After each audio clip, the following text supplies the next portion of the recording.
Ibemadi. Ha. Angang krai le horagin he. Kai chang sanu.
Tamo se mai tei ro. Hoi mani. Ado phone dom ta wai be agadra. Si. As phone ju chatti ye. Kai yogadam na nangbu. Silong yogadabne. Kai chaluba. Ai ima ga ta chawga khoi hum lakminabane. Ado mafam khangdana mangnagre. Phare phare lo. Saibo batang ai thin biramage. Hoi.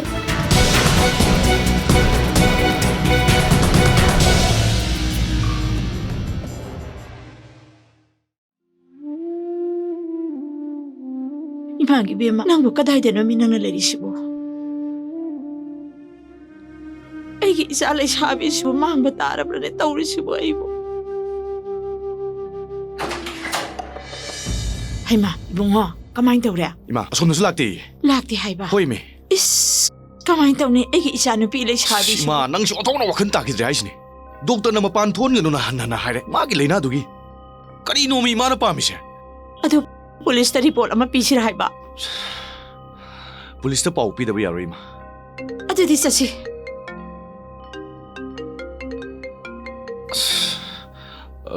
Hello? Kana? Tachau ai ne. Hey, ibi mana kai dano? Tachau ai thonga yoksala e. Ha? Kadai dano haimi? Yoksala e haiba. Yoksale hai shi kai dano? Thongan yore e haiba. Thungan da. Ima thungan yore. Salo salo.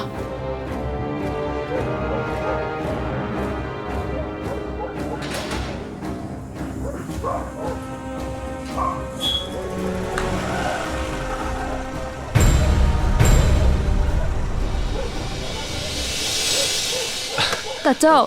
Ibima. Ima. Ibema, isa yaw edana. Tamo sina ibu thinbire ine. Oh.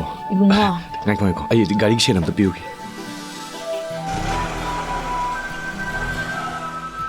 Now, Tamo. nang ni ichan si thinbirak gi dam ta ai hai lai tana thaga chari. Ibungo. Lao, imung da Idum jang. sangong khisi lao. Lao, sango lao. Lao. Sango lao. Lao, sango. Pam. Ado, isa di kari lamdagi no. Ima ai nam boldagini. Oh. Aduga nangna Guwahati da kamai lerami ba. Tamo ai Chandigarh da laik tam laibani. Exam loibadagi ngarang train da tholokpa. Oh. Guwahati da imanabam khak lei. Magi da ai posai sing pulap thamaba. Hayeng ayuki pung 13 gi flight ta Imphal yogadamni. Oh, adudi. Noi tamona ne, hayeng airport phang marain thinjarani. Ado, nahak thingnarambagi aigi changi marai bakse yamna phakre. Nangi tawiman aina punsi chupgi oina kawroi. Yamana pangba yaba mateng nangi dam aina soidana pangane. Ibungo, isa waramani. Ima sak thongnana ba tawrage. Hawa hawtaba sak sa khoma masaji ko. Chagadam, ima. Mafi marol hong to holo ibungo se. Hoi. Nangi ka da ngak po tha haluro. Ibema lao. Sak sadring hada ne. Sak kita lolo lao. Salo. Sak kitang hana pi thaksi na bungse. Lao. Changsi lao. Pirol hong to lao. Changsi lao.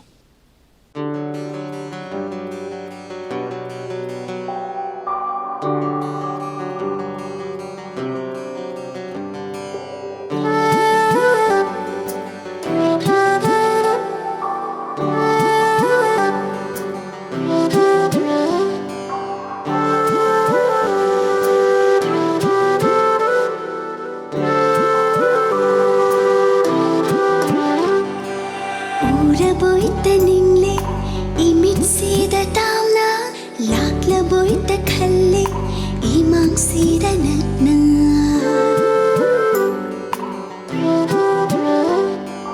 thorakla boy ningle mami sami gumna lipla boita khalle chung thang gumna ningsing lo baga nung shiba nang bo ningsing lo baga chana banang bo karigenu lakna riba laktak na haliba asu nu jaoi bi thamoida nu jaoi bi thamoida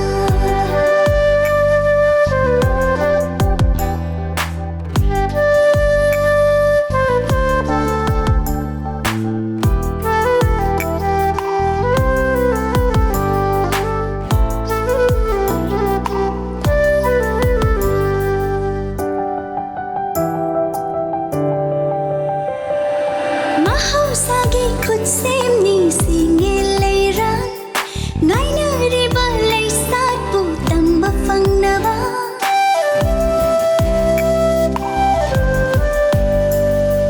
mahausagi khut sem ni singe leiran ngai na riba lei sat pu tamba fangnawa kilhandagi hotnari matamgi num leina utli basina tara chimba tanjada laklo ne halaklo senaviro aibunum siva laklo ne halaklo senaviro aibunum siva yekna kanna lakta naba nangi aigi nungshilambida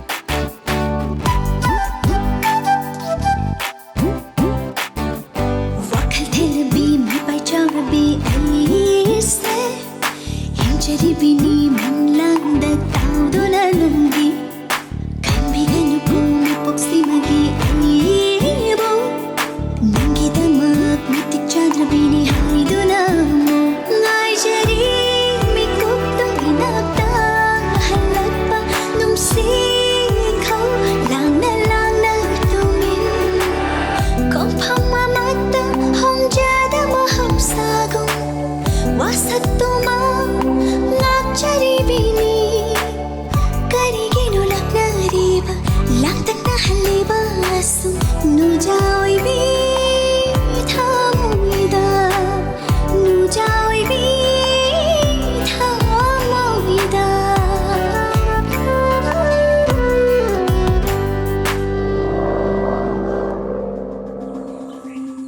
ꯃꯕꯥ ꯁꯤ ꯐꯖꯕ꯭ꯔꯥ ꯌꯦꯡꯉꯣ ꯑꯩ ꯁꯤꯕꯨ ꯑꯩꯒꯤꯔꯅꯦ ꯃꯥꯅꯦ ꯄꯥꯕ ꯑꯩ ꯐꯖꯩꯅꯦ ꯍꯩ ꯁꯤꯕꯨ ꯑꯩꯒꯤꯅꯦꯕ ꯃꯥꯅꯦꯕ ꯄꯥꯕ ꯐꯖꯩꯅꯦ ꯁꯤꯗꯤ ꯎꯏ ꯃꯥꯏ 운동 ꯐꯖꯈ꯭ꯔꯦꯗ ꯍꯥꯏ ꯊꯣꯏꯕꯤ ꯍꯩꯃ ꯑꯩ ꯂꯥꯛꯈꯣꯅꯦ ꯁꯣꯝꯗ ꯇꯥ ꯊꯣꯏ ꯂꯥꯛꯑꯕꯣ ꯂꯥꯛꯑꯦ ꯂꯥꯛꯑꯣꯅꯦ ꯑꯩ ꯉꯥꯏꯈꯣ ꯃꯥ ꯅꯪ ꯏꯃꯧꯁꯤꯒꯤ ꯀꯔꯤ ꯀꯔꯤ ꯂꯩꯔꯤ ꯂꯩꯔꯦ 이헤 시행나 하유네 레레미 레레미도 봐봐.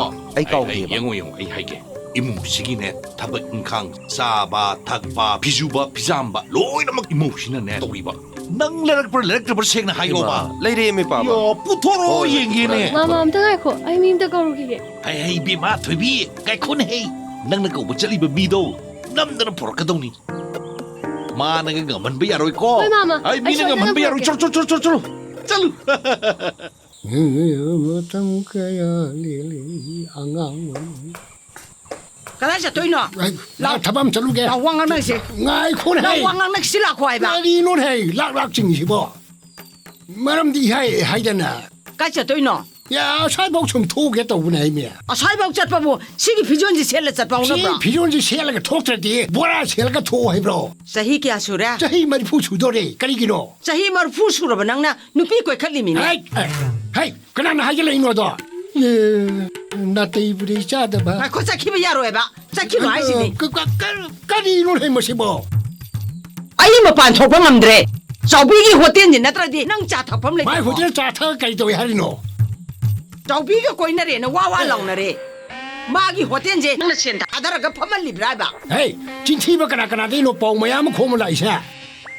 아생바 파우니코 아이나 포레샤 하누바 낭나 비전 나나 셀라가 पाखं छारगा चटपि याब्रा कइनो बबो हानु थंसिदा नोइना खम्बा नैदुबो कइदो बइनो हाय हनुबा माने सुगुमा फिजोनजि सेटपि याब्रा सेटकि सेचनु कइनो मसानालिसे फत्रो मसा नालेरगा नुपि कोइले इस्नि फब्रा अस कोइनिं कोइजा सनु कइदोरग्या पुसलकपसु यादौ नतबदुबु वखल नुवाइबा हाइसे पुनसि नुंसांदुनि बबो ए पुनसि नुंसांनाबा हनु थांजिदे नुपि कोइना दोइनिने अदुदि आइसो नुपा कोइनरगे यारबा 예, 꼬이롱나. 베리만은 남는 원도 못 가나 하는 꼬이를 까도. इस आइबु बेरी मनम नमी गाइना फजरे हे छबानदुदि डबलुति अपुंबे मालना इंगेले कइनो हाइगे लाउने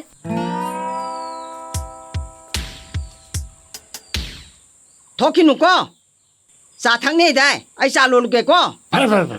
로롱. 타케.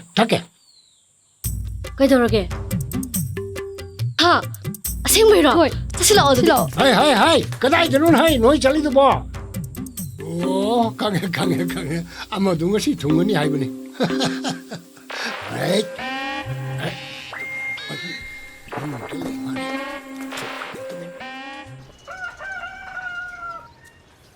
कदाई सेंदों ते पिबिरो अय करीगी सेनो कैदौनब सेनो गैस लौना बने अश लौरेदको लोइबै सुनाइ नाइदेको से हाय शे खरा थुनो लाओ हुजिक थोंनाबा लाइत्रिबानी ꯍꯣꯏ ꯏꯃꯥ ꯂꯨꯄꯥ ꯆꯅꯤ ꯑꯔꯦꯝꯕꯁꯦ ꯑꯩ ꯂꯧꯔꯒꯦꯀꯣ ꯏꯃꯥ कैदौदुइबा ꯌꯦꯟ ꯊꯣꯡꯕ ꯆꯥꯒꯦ ꯇꯧꯕꯅꯤ ꯏꯃꯥ चाहेदा को नो येनजे ꯆꯥꯕ ꯇꯥꯕꯅꯤ ꯀꯩꯅꯣ ꯑꯍꯥꯎꯕꯅꯤ ꯀꯩꯅꯣ मसीदी अय आइसु चागदो खर थकेदना कक्सनर तोगे हाइरो अस लोलागा लेरबनी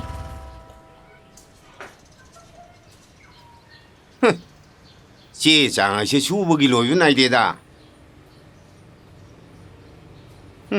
जिला परिषद मचा मसुगी थबकसे लेप होंदेदा लेप तारदिने एमएलए ओइने लेप ताबनी नुंगाइबनीदा लंपाक ngabo मिलगा ज्वार सानदन लेबदो कैनो जुआर अमुक सानबिगे हारिबो एरा थाइनगी ज्वार सानबदो निंसिंबै वानिदा जुआर का सानबिरनुको बाबा लुपा लिसिंग मा हत पिरो ए हौदों लेरुदोइबा करी खोंदानोदा थबक चलमदाइजिदा कदाइनु पिरो नते कैदौनबो सेनोने अस इमानबगी मचागी पान थाबगी पोयेंग पिरुनबने नमानबगिदी मचा इपान थाग्रे नंगिना कमदौबा अइगिसु मतम लाक्सनी कइनो बाबा करी मतम लाक्सनी गाय नंग मतम लाक्पा ngai लेगे हाइरो नुपी लैत्रदि कदाइदि पुरो हाइनो ओइ अपामबदी लेब्रा अपामबदी मयाम लै हाइरुबदा मत यारक्तबई वानी ओइ अपामबसिंगदुदगिने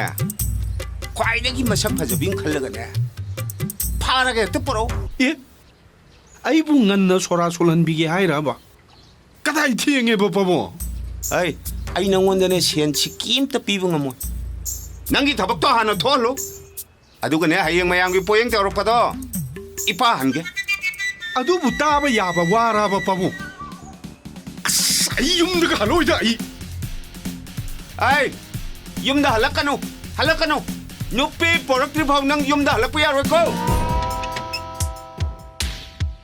दकाबा मामले होब्रा तू आले जिनी लाओ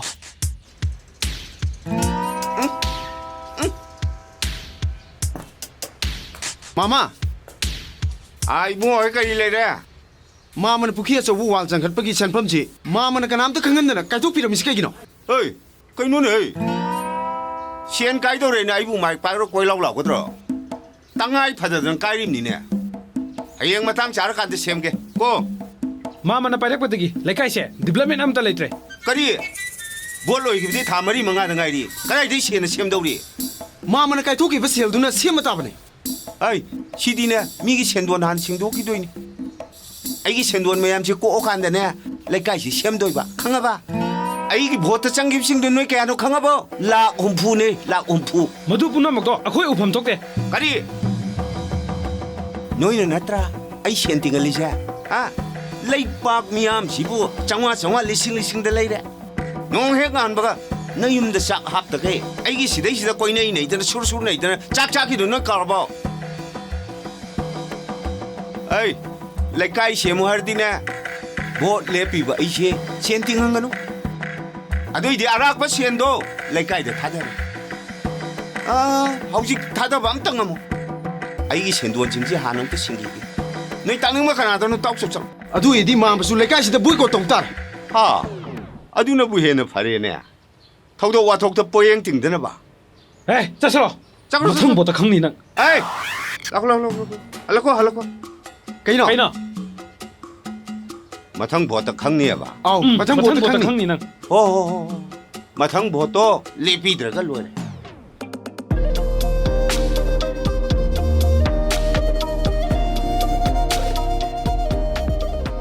ꯏꯉꯦꯜ ꯍꯌꯦꯡꯗꯤ ꯏꯝꯐꯥꯜ ꯆꯠꯂꯨꯁꯤꯔꯥ ꯀꯩ ꯂꯩꯒꯦ ꯂꯪ ꯈꯔ ꯂꯩꯒꯦ ꯇꯧꯕꯅꯦ ꯑꯗꯨꯗꯤ ꯇꯥꯃꯣ ꯊꯥꯅꯤꯜꯗꯣ ꯍꯧꯔꯛꯑꯣ ꯑꯗꯨꯒ ꯄꯨꯟ ꯆꯠꯁꯤ ꯀꯩꯅꯣ ꯍꯣꯏꯅꯦ ꯆꯨꯝꯃꯤꯅꯦ ꯑꯁ ꯅꯪ ꯋꯥ ꯈꯪꯃꯟꯗꯦꯗ ꯍꯣ ꯑꯩꯒꯤꯗꯤ ꯂꯩꯖꯗ꯭ꯔꯕꯗꯣ ꯑꯗꯨꯅ ꯈꯪꯂꯨꯗ꯭ꯔꯕ ꯅꯪꯒꯤ ꯃꯌꯥꯝ ꯊꯣꯛꯅꯁꯤꯟꯗ ꯌꯥꯗ꯭ꯔꯦ ꯅꯠꯇ꯭ꯔꯗꯤ ꯑꯩꯁꯦ ꯆꯥꯟꯁ ꯌꯥꯝ ꯃꯥꯡꯗꯧꯔꯤꯑꯕ ꯑꯗꯣ ꯇꯥꯃꯣꯕꯨ ꯂꯩꯍꯧꯕ꯭ꯔꯣ ꯍꯣ ꯏꯔꯨꯖꯕ ꯂꯣꯏꯗꯅꯅꯦ ꯃꯥꯡꯒꯣꯜꯗ ꯀꯦꯍꯧꯕꯅꯦ ꯅꯨꯄꯤ ꯎꯅꯕ ꯆꯠꯇꯣꯏꯔꯥ ꯀꯩꯅꯣ ꯅꯪ ꯅꯠꯇꯕ ꯑꯃ ꯀꯣꯏꯔ ꯃꯥꯜꯂꯦꯗ ꯏꯁ ꯑꯩꯉꯣꯟꯗ ꯌꯥꯝ ꯉꯥꯎꯖꯕꯅꯦ ꯀꯅꯥꯝ ꯀꯣꯏꯔꯝꯃꯣꯏꯌꯦ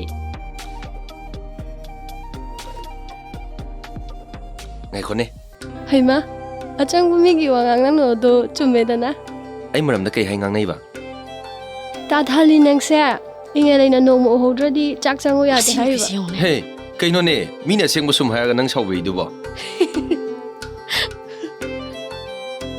ꯇꯥꯊꯥꯅꯦꯜ ꯍꯌꯦꯡꯗꯤ ꯏꯝꯐꯥꯜ ꯆꯠꯂꯨꯁꯤꯔꯥ ꯀꯩꯗꯧꯕꯅꯣ ꯂꯪꯁꯨ ꯂꯩꯅꯤꯡꯉꯦ ꯁꯤꯅꯦꯃꯥꯁꯨ ꯌꯦꯡꯉꯛꯁꯦ ꯑꯗꯣ ꯃꯁꯥꯅꯕꯨ ꯌꯥꯔꯕꯣ ꯑꯩꯗꯤ ꯃꯥ ꯈꯛꯇꯪ ꯍꯧꯕꯅꯦ ꯑꯗ ꯇꯥꯊꯥꯅꯦ ꯌꯥꯎꯗ꯭ꯔꯗꯤ ꯆꯠꯄ ꯉꯝꯃꯣꯏꯌꯦ ꯃꯁꯤ ꯅꯨꯄꯤꯁꯦ ꯃꯤ ꯍꯦꯟꯇ ꯍꯥꯞꯂꯤꯃꯤ ꯀꯩꯅꯣꯅꯦ ꯏꯁ ꯅꯪꯅ ꯍꯥꯏꯗꯅ ꯃꯥꯅ ꯍꯦꯛꯇ ꯍꯥꯏ ꯌꯥꯕ꯭ꯔꯣ ꯑꯗꯨ ꯑꯣꯏꯗꯤ ꯑꯩ ꯆꯠꯂꯔꯣꯏ ꯑꯣ ꯑꯗꯨꯏꯗꯤ ꯑꯩꯁꯨ ꯆꯠꯂꯔꯣꯏ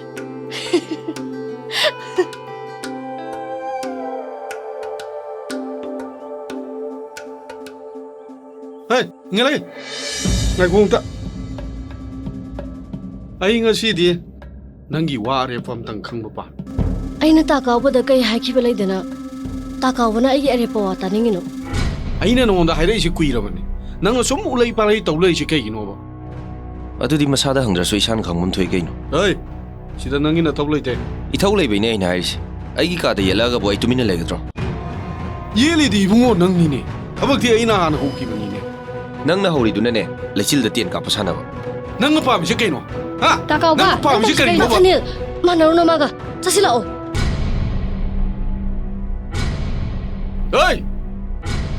ꯅꯊꯤꯕꯣꯡ ꯈꯔ ꯆꯥꯕ ꯐꯪꯉꯤꯗꯣ ꯅꯕꯨꯡꯉꯣ ꯑꯩꯈꯣꯏꯒꯤ ꯂꯧꯅꯤ ꯂꯧꯗꯣ ꯁꯥꯇꯣꯛꯑꯗꯤ ꯅꯣꯏ ꯅꯄꯥ ꯅꯆꯥꯗꯣ ꯀꯪꯁꯤ ꯁꯤꯅꯤꯅꯦ ꯏꯊꯛꯀꯤ ꯑꯍꯟꯅꯦꯅ ꯇꯧꯕꯤꯕꯅꯤ ꯅꯪ ꯂꯥꯎꯅꯦ ꯁꯦꯒꯥꯏꯅ ꯁꯤ ꯂꯥꯎꯅꯦ ꯆꯠꯂꯣ ꯆꯠꯁꯤꯁꯦ ꯃꯥꯒ ꯃꯥꯟꯅꯕ ꯍꯧꯅꯗꯦ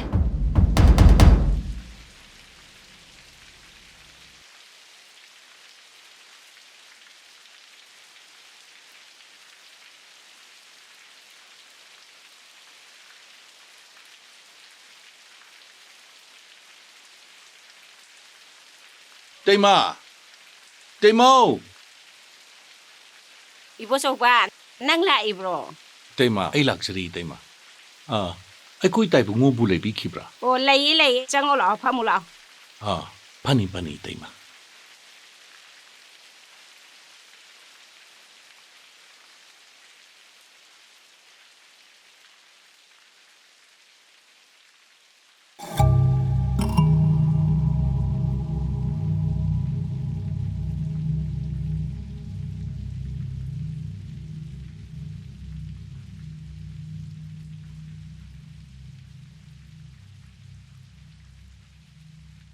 ꯕꯣꯆꯧꯕ ꯇꯥꯏꯕꯨꯡꯉꯣ ꯂꯧꯁꯥꯟ ꯁꯣꯜꯂꯒ ꯂꯩꯕ ꯍꯥꯏꯕꯁꯤ ꯀꯅꯥꯒꯤ ꯏꯃꯨꯡꯗ ꯆꯠꯅꯕꯒꯦ? ꯇꯥꯏꯕꯨꯡꯉꯣ, ꯃꯃꯥꯡꯗ ꯏꯀꯪ ꯊꯣꯛꯈꯤꯕꯗꯨꯗ ꯐꯧꯗꯨ ꯌꯥꯝꯅ ꯐꯪꯖꯈꯤꯗ꯭ꯔꯦ. ꯈꯔ ꯉꯥꯏꯕꯤꯌꯨ ꯍꯥꯏꯖꯕꯅꯤ ꯇꯥꯏꯕꯨꯡꯉꯣ. ꯑꯩ 이강 더 그래야 되나? 아이줄 럭사 너 불러 비요이디 하이디에 되나? 마망기 보이누드 비범 도굴 럭산 두고 럭로 가면 목록도래. 아이 난 그이 동에 비게 하브노. 난기 아래 뻔 놈이 남아 하유. 따이붕어 나나오고 농시비르버디 라카도리버 보이누시다. 아이 뿐는 비자라게 따이붕어 마심따디 따이붕어는 야비요. 에라 이거 저봐. 난 가직 따기 이턱 까라가 내려게 갈래네 난. 나때 따이붕어 마두먹디 하야이다 뭐하니 따이붕어. 하야이다 마이드 그이노. 낭이 더더구나 하얀 만 넣더라. 낭나 하리버 와도 아이 야봉어 뭐. 잘리버 다시기 만능다. 러우파리두기 럭산 땅 가야마 비칼라 까다머니. 아두가 호직 우리버 러우파리도 한dak 보이누 핵 로이버가네 샷하다. 따이붕어 아이 이샤 야리버 봇 뿜나마 로이는 요라가네. 잘리버 다시기 만능다. 따이붕어기 럭산 동마디 아이 인카짜나바 소이드는 보는 자라게 따이붕어. 아두가 따이붕어 나나우데기 럭산па기 와팜 두마탕디 따이붕어나 가비요 마dum따디 또비간 아이 따이붕어다 구름들아 하이자 따이붕어. 야래 구름만호 아이기 디네 아목 하립신을 놓으랍니. 아이는 너에게 파나바 신바 아두가 너희는 아이 더 까는 내래네 너희. 나짜 바보 거짓는 쌍것도 모이더리네. 따이붕어 아이기 이샤나 따이붕어기 마팜다 까리야 가이브 잘라마기 마dum따디 나나옹다 아무도 닥비요 따이붕어. 마도 누피 앙앙기 와리니 잘라오 마사르 잘라가 한고. 따우비말 마삭 흥대봐 산 아꾼 멋진 것비라가 온실라가 와이버기 사적도 너희 나빠나 사나 아이 이몽도 떠오래네. 아두가 아또빠 아마나 낭나 아이기 이펌다기 멋짓 라우기버 치열승도 뿐느 락다레 추리. 따이붕어 아리버 셈범도 뚱한드는 담바야 라우기버 누미칭도 빠라가네 마토이 헛가 떠오르니 마두기 셈범도쇼 다 아웅기 머능데 싱거든. 가봐 마둑 놈들어봐디 낭기 인콜도 셀딧 이너라담. 가봐 따이붕어 라이라바 신미 우리버 나나우다 아독 룸크르버 볼룸모두 통긋비르버디 난 크르버 람비시다 나나우 까름나 짜짜 와이버노네 따이붕어. 따이붕어 콩팡두부터디 안독비요 나나우 아묵따디 눅시비요네 따이붕어. 아이 노이부 눅시버 야바 눅시러 빵바 야바 마팅 그야 빵 그래? 혹시 낭기 깝라고 마덤도 헬래? 낭기 깝라고도나 아이기 타모에세 뺄란바 야라로. 아이 야래 착로 아이 타박이 아미.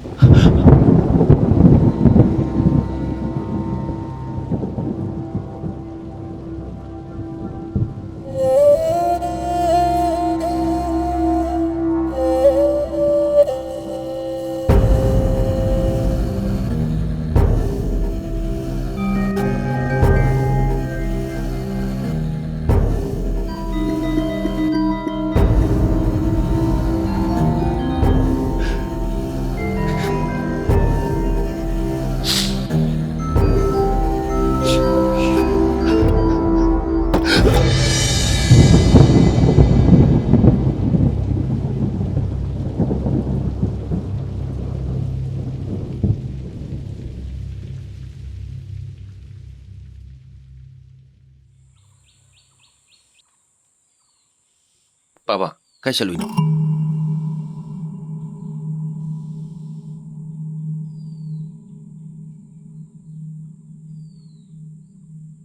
ꯀꯩꯗꯧꯔꯒꯦꯕ ꯄꯥꯕ? ꯄꯥꯕ. ꯏꯄꯥꯒꯤ ꯊꯥꯅꯤꯜ. Hey, nang taibungda kari hairu. Ha? ꯑꯩꯗꯤ ꯀꯩꯁꯨ ꯍꯥꯏꯗꯦꯅ. Oi, nang na karisu haidraga. Kari ginone mana. Nacha phabu khujinda chagbatum oirin haisha. Hey, nang na akai ba tokdana man madu haibi abrane. ꯄꯥꯕ, ꯃꯥ ꯃꯇꯦ ꯑꯃꯒꯤ ꯃꯆꯥꯅꯨꯄꯥ ꯀꯥꯎꯕꯅ ꯏꯉꯦꯜꯂꯩ ꯄꯥꯝꯃꯤ. ꯏꯉꯦꯜꯂꯩ ꯃꯁꯥꯅ ꯌꯥꯗꯦ. ꯃꯁꯤꯗ ꯑꯩꯒꯤ ꯏꯔꯥꯟ ꯀꯔꯤꯅꯣ? ꯉꯍꯥꯟꯁꯨꯅꯦ ꯄꯥꯕ, ꯄꯨꯈ꯭ꯔꯤ ꯃꯄꯥꯟꯗ ꯐꯨꯅꯒꯦ ꯇꯧꯔꯤ. Ha, mangi. Ay, bunga, moiga khanaba yati. Ay kushe, bakoigi machak baril charaga ne. Ay kushe, ipa isha hingli bani ne. Nangi larik tambada changki pa sel, taibunguna luoina magputhok piri bani ne. ꯄꯥꯕ, ꯃꯥꯒꯤ ꯂꯧ ꯎꯔꯤꯕ, ꯃꯥꯒꯤ ꯁꯦꯜ ꯁꯤꯖꯤꯟꯅꯔꯤꯕ ꯂꯦꯝꯅ ꯑꯝꯇ ꯅꯠꯇꯦꯅ. ꯂꯧ ꯎꯕꯒꯤ ꯂꯧꯁꯥꯟ ꯇꯝꯃꯤ, ꯁꯦꯜ ꯄꯨꯕꯒꯤ ꯁꯦꯟꯗꯣꯏ ꯍꯨꯜꯂꯤ. ꯃꯌꯥꯝꯒꯤꯗꯤ 3 ꯀꯥꯕꯤ ꯂꯧꯔꯒ ꯃꯥꯒꯤꯗꯤ 3 ꯀꯥꯕꯤꯅꯤ ꯂꯧꯔꯤꯗꯣ. ꯃꯤꯉꯣꯟꯗꯒꯤ ꯍꯦꯟꯖꯤꯟꯅ ꯄꯥꯝꯕ꯭ꯔꯥ ꯍꯥꯏꯕꯕꯨ ꯈꯔꯗ ꯉꯥꯏ ꯃꯁꯥꯗ ꯆꯤꯡꯉ ꯁꯤꯗꯧꯕ. Ihe, hayhaidene bunga, hayhaidene. ꯃꯆꯥꯅꯨꯄꯥꯗꯨꯅ ꯑꯩꯕꯨ ꯃꯤꯒꯤ ꯃꯃꯥꯡꯗ ꯑꯩꯕꯨ ꯅꯄꯥꯅ ꯆꯥꯅꯅ ꯊꯤꯕꯣꯡ ꯈꯔ ꯆꯥꯕ ꯐꯪꯉꯤꯗꯣ. ꯂꯧꯗꯣ ꯁꯜꯂꯗꯤ ꯀꯪꯁꯤ ꯁꯤꯅꯤꯒ ꯍꯥꯏꯔꯛꯏ ꯄꯣꯠ. Hera, mutumak hek haibrane. ꯍꯥꯏꯔꯤꯅꯤ ꯄꯥꯕ. ꯑꯗꯨꯁꯨ ꯏꯉꯦꯜꯂꯩꯒꯤ ꯃꯃꯥꯡꯃꯛꯇꯗꯅꯤ. ꯄꯥꯕ, ꯃꯈꯣꯏꯒꯤ ꯂꯧ ꯅꯠꯇ꯭ꯔꯁꯨ ꯂꯧ ꯎꯅꯅꯕ ꯃꯌꯥꯝ ꯑꯃ ꯂꯩ. ꯄꯥꯕ ꯀꯔꯤꯒꯤ ꯋꯥꯔꯤꯅꯣ? ꯄꯥꯕ, ꯁꯤꯟꯐꯝ ꯈꯨꯗꯤꯡꯃꯛ ꯄꯥꯕꯅ ꯑꯩꯕꯨ ꯍꯦꯟꯈꯤꯕ ꯅꯠꯇ꯭ꯔꯣ? ꯊꯕꯛ ꯇꯧꯕꯒꯤ ꯇꯟꯖꯥ ꯂꯥꯛꯄꯗ ꯅꯆꯥꯅ ꯊꯕꯛ ꯑꯗꯨꯝ ꯇꯧꯔꯒ ꯂꯣꯏꯔꯦ. ꯍꯧꯖꯤꯛꯇꯤꯅꯦ ꯄꯥꯕ, ꯄꯥꯕ ꯄꯣꯊꯥꯕꯤꯔꯣ. ꯂꯧ ꯎꯕꯒꯤ ꯊꯕꯛ ꯈꯨꯗꯤꯡꯃꯛ ꯅꯆꯥꯅ ꯂꯣꯏꯁꯤꯜꯂꯗꯕꯅꯤ. Ipagi thanin. Al matam oiraktana pangal mayeng taraklaba napa aise. Isagi kalba wahi eduna anuba thauna ama hapene he. Paba. Masira miyoibana macha chawba ngainariba se. Ngasidi icha pangal chawre. Mapa aibu potharo haire. Oh, Tampa, nang nachana husik haikiba wahidu tahawraba natra. Aidi ichagi mapal chagadawre ne. Ay, nang suyawning dabarane. Nate, nang aibu lakpa sumngay na layra bro. Oh. Yarisi Paba, imunda pothana tawrsi. Temba, nakoina hairu wafam modo akhoi onthongna laiba phagrabjan. Ada luribamna isu dugi ayaba ma yaudana aine heta hoi haibdi ngamdi. Ash, kari wano da tada. I matumdagi sauna bu yolaga. Nasudu ahal anigi wa bhawa ngak ngamdradi kaikandagi yubugi. Halamangi yathangak pa haiduna. Mamangai gi waindo temba. Hautikti masa gi loi lainaramina. Hautikti khoina wa ka phenjelubu yaba nati. Mama mapadum tang lejaramabdi phagadaba. Hautikti na mapukling ka nungsihan ma yaba nati ne temba. Tada sel laitra kanda nungsiba di puk thanba yaroi ko. Mamangai da ina khunba nongbanda leidai saru lairaba khambagi nakte leige do hojikti chatnadre na tada laira chudatnaba khambada leidai saru ina khunba nongbangi atombi oijarage haiba matamni aduna nongban khoi gumba na khoi wani da era tada waji aibu shitam malida ishana pamjay damakta mangon karakpa yabra hangena lakchabani Istada isunu pisina terdia. Akhoi bu imo phangaroidra. Charasila, thang manadaba miga wari sanaba. Lemde. Oi be ma, thak manaba miga loinaba na ne. Namai khuro ye. Kari bu phajare na. Akhoi ti pamde. Hai isu ka su phajade, ka su phajade. ꯑꯗꯣ ꯎꯐꯛ ꯃꯥꯟꯕ ꯃꯤꯗꯗꯤ ꯁꯨ ꯅꯨꯄꯤꯗꯨ ꯊꯥꯖꯔꯣꯏꯅꯦ ꯍꯥꯏ ꯑꯩ ꯅꯃꯥꯡꯗꯅꯦ ꯂꯩꯄꯥꯛ ꯄꯨꯡꯖꯥꯎ ꯊꯤꯜꯂꯒꯅꯦ ꯏꯝꯐꯥꯜꯗꯒꯤ ꯏꯃꯧ ꯅꯨꯄꯤ ꯑꯃ ꯅꯃꯥꯡꯗ ꯆꯥꯎꯅ ꯂꯨꯍꯣꯡꯒꯦ ꯑꯣ ꯑꯗꯨꯅ ꯐꯅꯤ ꯑꯗꯨꯅ ꯐꯅꯤ ꯅꯈꯣꯏꯕꯨ ꯈꯪꯗꯕ ꯃꯐꯝꯗꯒꯤ ꯍꯥꯏꯔꯨꯔꯒ ꯊꯤꯕꯅ ꯐꯅꯤ ꯅꯈꯣꯏꯕꯨ ꯈꯪꯕ ꯁ꯭ꯋꯥꯏꯗꯗꯤꯅꯦ ꯀꯅꯥꯝꯇ ꯌꯥꯔꯔꯣꯏ ꯏꯕꯨꯡꯉꯣ ꯆꯠꯂꯣ ꯅꯈꯣꯏ ꯄꯣꯠꯀꯥꯁꯤ ꯄꯨꯈꯣ ꯆꯠꯂꯣ ꯄꯨ ꯄꯨꯒꯦ ꯆꯠꯁꯤꯂꯥ ꯇꯧꯁꯤ ꯁꯥꯏ ꯃꯁꯛꯁꯤꯡꯁꯤꯗ ꯏꯆꯥꯅ ꯄꯥꯝꯖꯩ ꯍꯥꯏꯕꯒꯤ ꯂꯥꯛꯄꯩ ꯋꯥꯅꯤ ꯃꯤ ꯎꯁꯤꯠꯇꯕ ꯁꯥꯔꯗꯅ ꯃꯁꯛꯁꯤꯡꯁꯤꯒ ꯅꯨꯡꯁꯤꯈꯤꯗ꯭ꯔꯦꯗꯀꯣ ꯁꯛꯇꯥꯁꯤꯡꯁꯤꯒꯤ ꯃꯅꯥꯛꯇ ꯏꯁꯨꯒꯒ ꯂꯩꯕ ꯅꯨꯡꯉꯥꯏꯒꯗꯕ ꯅꯠꯇꯦ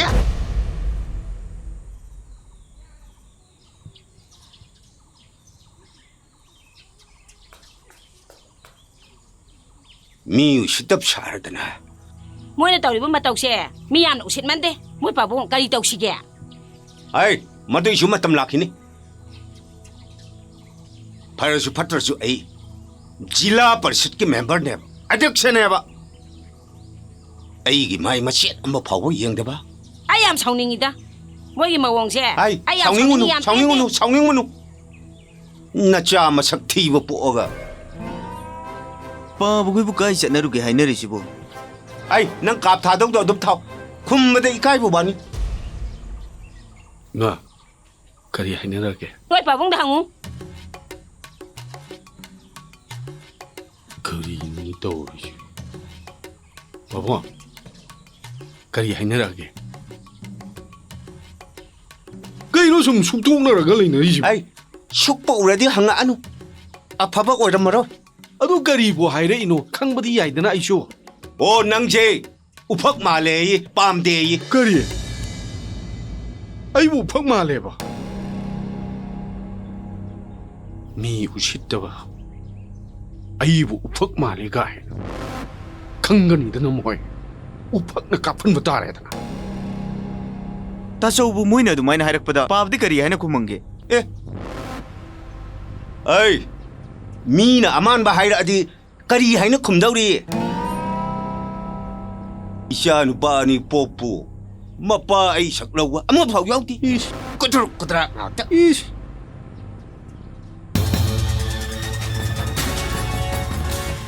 ꯑꯩ ꯃꯤ ꯍꯥꯠꯄ ꯁꯣꯏꯔꯣꯏ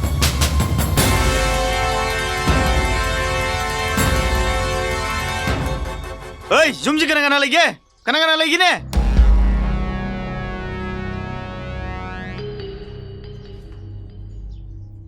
ꯀꯩꯗꯧꯔꯦ ꯀꯣꯏꯔꯦꯡ ꯂꯧ ꯎꯔꯗꯤ ꯃꯤꯒꯤ ꯂꯧꯁꯥꯟ ꯄꯤꯗ꯭ꯔꯤꯁꯤ ꯀꯩ ꯅꯣꯏꯅ ꯄꯥꯝꯆꯥ ꯇꯧꯁꯤ ꯀꯩꯒꯤꯅꯣ ꯍꯥ ꯀꯩꯅꯣꯅꯦ ꯋꯥꯍꯩꯗꯣ ꯐꯖꯅ ꯍꯥꯏꯔꯒ ꯂꯣꯏꯔꯦ ꯃꯤꯉꯣꯟꯗꯕꯨ ꯑꯗꯨꯃꯥꯏꯅ ꯍꯥꯏꯕ ꯍꯧꯅꯕ꯭ꯔꯣ ꯍꯣꯏ ꯅꯃꯥꯏꯁꯤꯡꯗꯣ ꯏꯀꯥꯏ ꯈꯪꯗ꯭ꯔꯗꯤ ꯍꯥꯏꯇꯥꯕ ꯑꯗꯨꯏꯗꯤ ꯅꯪ ꯐꯨꯕ ꯇꯥꯔꯦ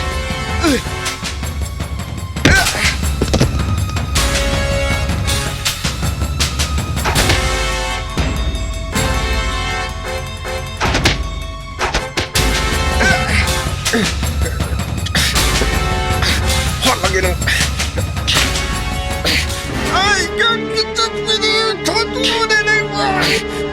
ꯈꯪꯕ꯭ꯔꯥ ꯅꯪ 뉴스도 사네.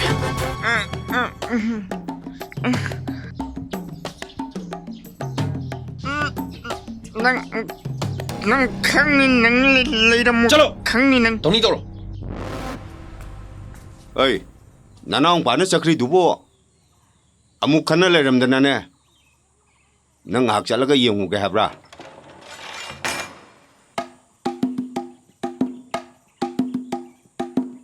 에이, 낭학도 어묵 빠이래라 이두는 까이노. 봐봐, 타는 낭학 티자 빨랑바닥이 낭실레이 테크리 봐봐. 그이노네 하시고. 거리 눈에 하리시고. 짭빨랑바닥이 가만히 떠오르네. 빠이게임이 봐봐. 그나나. 타는 님이.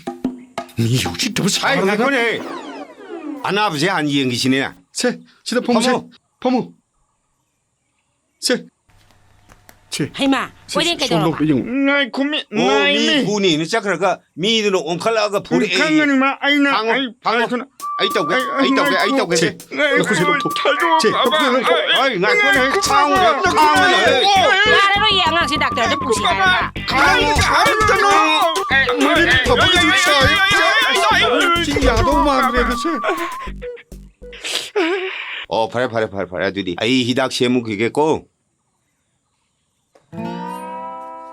มีแกสูงยังนอนฟูไรดอ แต่เจ้ามาทันได้ปักจิตทีเลียก้าวตะกองสิเลีย มายามกันบกี่มาวงเนี่ย ไอ้นึกว่าทิ้งปะก็เอามาตึงนังปวดไอ้ไก่ดูไอ้มาไอ้เงาเพื่อกันได้เจ้าไอ้ยา ไอ้เนี่ยให้ดราหน่อยปะบุ้งเสียให้ดีให้เฮ้ ให้เย่ โอ้ทีนี้ไอ้เนี่ยไอ้ตัวไอ้นนได้เห็นมันก็น้ำเลยจำเนี่ยนะ แต่เจ้าตัวนี้มันกูเสด็จงังวริโดพูดเสด็จเจ้าพูดเสด็จเจ้า เฮ้ยง่ายโคง่ายโค จ้าสนุมวยอันนี้ชูริบุไอ้พูดได้ละมั้ง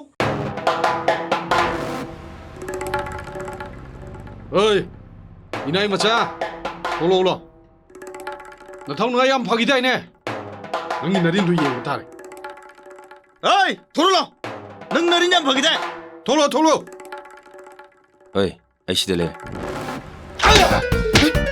อายุนั่งเอ้ยนั่งสิสักใครให้ไก่โดนให้โดนตัวต่อให้ไก่โดนให้อีโมยอะไรตัวไก่โดนให้ไก่โดนตัวท่าตรงนี้อะไรท่าตรงนี้หลับไปอินกับพวกอินจัดโดนเนี่ยอย่าดิโมอย่าดิมินสโลฮาร์ก้ามินสโลฮาร์ก้า ไม่ยุ่งทำไมท่าตัวมันรู้สิได้干了！哎，又没办法。แต่เจ้าอยู่บ้านนี่เหรอ 爸爸那你你干个位置里，这个弄嘿，米罗里头说，哎，你是的，哎，马扎伊都不得头啊，干不干吧，马把你干你看的。爸爸是都不用谢了爸爸没有是的吧？哎，米卡他那兄弟说不的呢，谁基本的那没，一扎那还不到，一把牙还是。妈妈，快到不要了给。哎。该出动的，哎，该出动的。妈妈，大ท่านนี่เสทบักจัดตะไกไอ้น่ะจักทงบ่ง่ายนี่ 그리 이몸로 싹통 빌어봐. เอามามา 바래. มาไม่รู้จะไปรู้หรอไอ้จักที่ระมา 바래.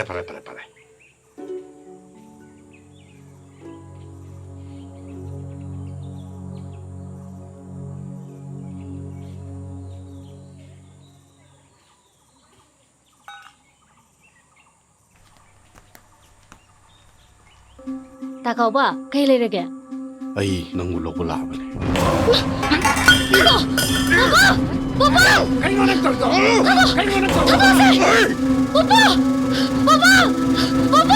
cái đâu nè thằng đâu này thằng đâu chết luôn này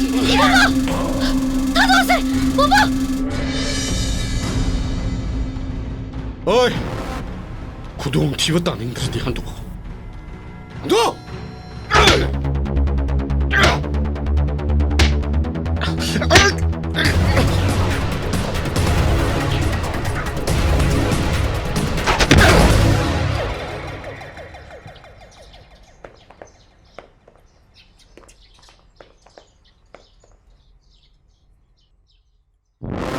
난 강리드나.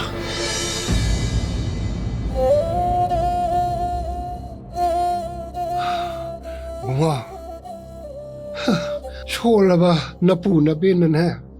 Isu se siya na bang amdra. Nang nga sila English na. Isu no pi se pu ba ka ko. Na khoye ni na chao na luhong mo daw. Na pu ga na bin ga ai khoye ni na bin na yang ho ge.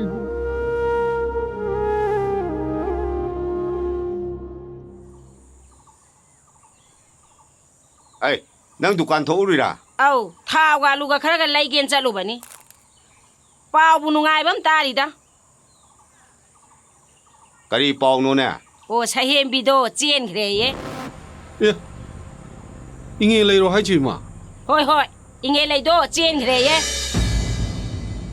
cái nó mới tới luôn này hay gì? Ô, khang đi ấy, tụ can chặt bắt ta rak bani chiên cái này nè, qua lòng là hui. 강리드나. 너무 다 레팍션. 아이 두가 이게. 예. luống thuộc ai là nâng thì cái thuốc tôi bảo 미우 지따버기 제락 방금 되니 ai tôi mới lấy được 나린 니 반다나 치야 luống thuộc ai ni cái ai năm ai được cái đó chừng thì yếm yong nó vào chừng cái đó 오 염농 너버 징럭바네 마보 하누비도나 깐나 얀바두라 징엄들은 레고 보이와니 이씨 lấy cái xin ơi 이번 mà xuân nupi ꯇꯦꯝꯕꯩ ꯃꯃꯧ ꯅꯨꯄꯤ ꯑꯣꯏꯗꯧꯔꯦꯅ ꯋꯥ ꯋꯥ ꯋꯥ ꯋꯥ ꯋꯥ ꯂꯥꯎꯔꯦ ꯑꯦ ꯑꯩꯕꯨ ꯍꯧꯖꯤꯛ ꯃꯄꯥꯟ ꯊꯣꯛ ꯉꯝꯈꯤꯗ꯭ꯔꯅꯦ ꯀꯩꯁꯨ ꯂꯩꯇꯕ ꯑꯩꯒꯤ ꯂꯧ ꯁꯥꯜꯂꯒ ꯎꯕ 이보저구나 이건데 헬라봐. 에이, 아이기 많이 좁한번 야로. 나 하지마 누피임 제일 좋죠. 하이막 로온게. 잘로 누피 제일 좋. कोइनबो नुपीदी लेतनु कराइदगी पोरो हाइनो 에? पाखं ओइरग 누피 아니 फाउ कोइ ngамदबा. ngambabudi mayama ngame 하이로보다 누피 मत यारक्तबई wan 오이러로이. 아이. 오이래. 라우 통롱로. करी है के पापा 아이. 제 나야 한 번씩 네 오이러로. 아이레 가이시기 모망되네 장치 시도래. 낭가 시디네 이빠기 많이 ꯉꯥꯛꯇꯕ 야라로. आई कई दो है नु पापा 낭가 눅시네 해버 누피도 혹시 먹jel로. 아이 얌 투나 루홍비게. अस मधु प्रॉब्लम होइनी तो पापा करी प्रॉब्लम लेदोइबा. 아이 कार시 पुरो चल. कोइरु시 해드는 पुरगने 윰시도 톡절로. 이보 저보다기 하나. 아이기 윰시다 이모티게. 아 나야 한 번씩이 오이러로. 샤톰버기 하나네. 라이카이시 머망되네. 짜오는 루홍게. चलो कार से पूरा कने नी पी लोग अस मधु यादो मांदरे दे पापा हाय करी यारो इदो नो ने नुपी दो हाय अदु जो मुसियंगरबा चीन दे पापा चीएंद्र दि को पुसल ओने ꯏꯕꯨꯡꯉꯣ ꯑꯩꯈꯣꯏ ꯂꯩꯀꯥꯏꯁꯤ ꯃꯃꯥꯡꯗ ꯆꯪꯁꯤ ꯁꯤꯗꯣꯔꯤ ꯅꯨꯄꯤꯗꯣ ꯊꯦꯝꯃꯒꯅꯦ ꯌꯨꯝꯁꯤꯗ ꯄꯨꯁꯜꯂꯣ ꯃꯈꯥ ꯇꯥꯕꯗꯤꯅꯦ ꯅꯄꯥꯒ ꯑꯩꯒ ꯊꯦꯡꯅꯒꯦ इमा अइने कोइबो नुपी दो मौ हलकपी ओइ लेरमी करी ओइबो करीरो सिरे यो करीरो बाबा करीनो तौरसिबो हे नाई करी हेरगा सुदि रो याद्रो अस करीनो ने गारीने त इंगाइदा हुइने मुसी एदुन नोइ थोक तौरो मसिदि ꯏꯇꯥꯎ ꯆꯥ ꯑꯝꯇ ꯊꯛꯁꯤ ꯂꯥꯎꯁꯦ ꯂꯥꯎ ꯉꯥꯏꯍꯥꯛ ꯄꯣꯊꯥꯕ ꯑꯣꯏꯅꯁꯦ ꯆꯥ ꯑꯝꯇ ꯊꯛꯈꯤꯁꯦ लाला ꯁꯦ ꯂꯥꯎ ꯁꯤ ꯄꯥꯏꯌꯣ ꯉꯥꯛꯇ ꯄꯣꯊꯥꯁꯤ ꯂꯥꯎ ꯉꯁꯥꯏꯗꯩꯁꯨ ꯇꯧ ꯂꯩꯔꯦ ꯄꯣꯊꯥꯁꯤ ꯂꯥꯎꯕ फनेमदी लोसिलेदा ꯑꯁ ꯐꯩꯅꯥꯝꯗꯤ ꯂꯣꯏꯁꯜꯂꯛꯑꯦꯅꯦ ꯀꯣꯏꯇꯥꯎ लोसिले ꯏꯇꯥꯎ ꯅꯣꯏꯅꯤ ꯌꯥꯎꯔꯝꯕꯒꯤ ꯊꯕꯛꯁꯦ ꯂꯣꯏꯁꯟ ꯉꯝꯕꯩ ꯋꯥꯅꯤ अदुम लोजरकनीदा ꯑꯩ ꯕꯨꯡꯉꯣ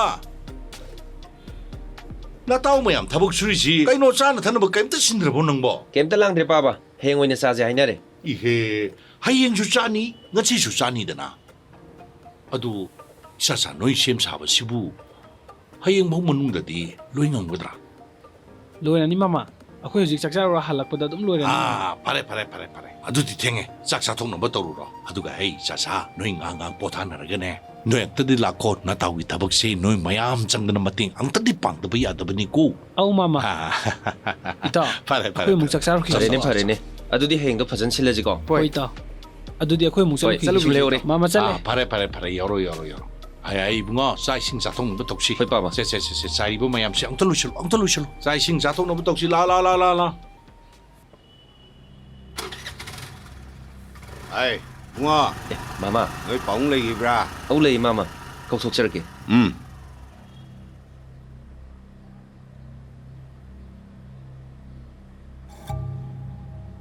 아이 딸붕어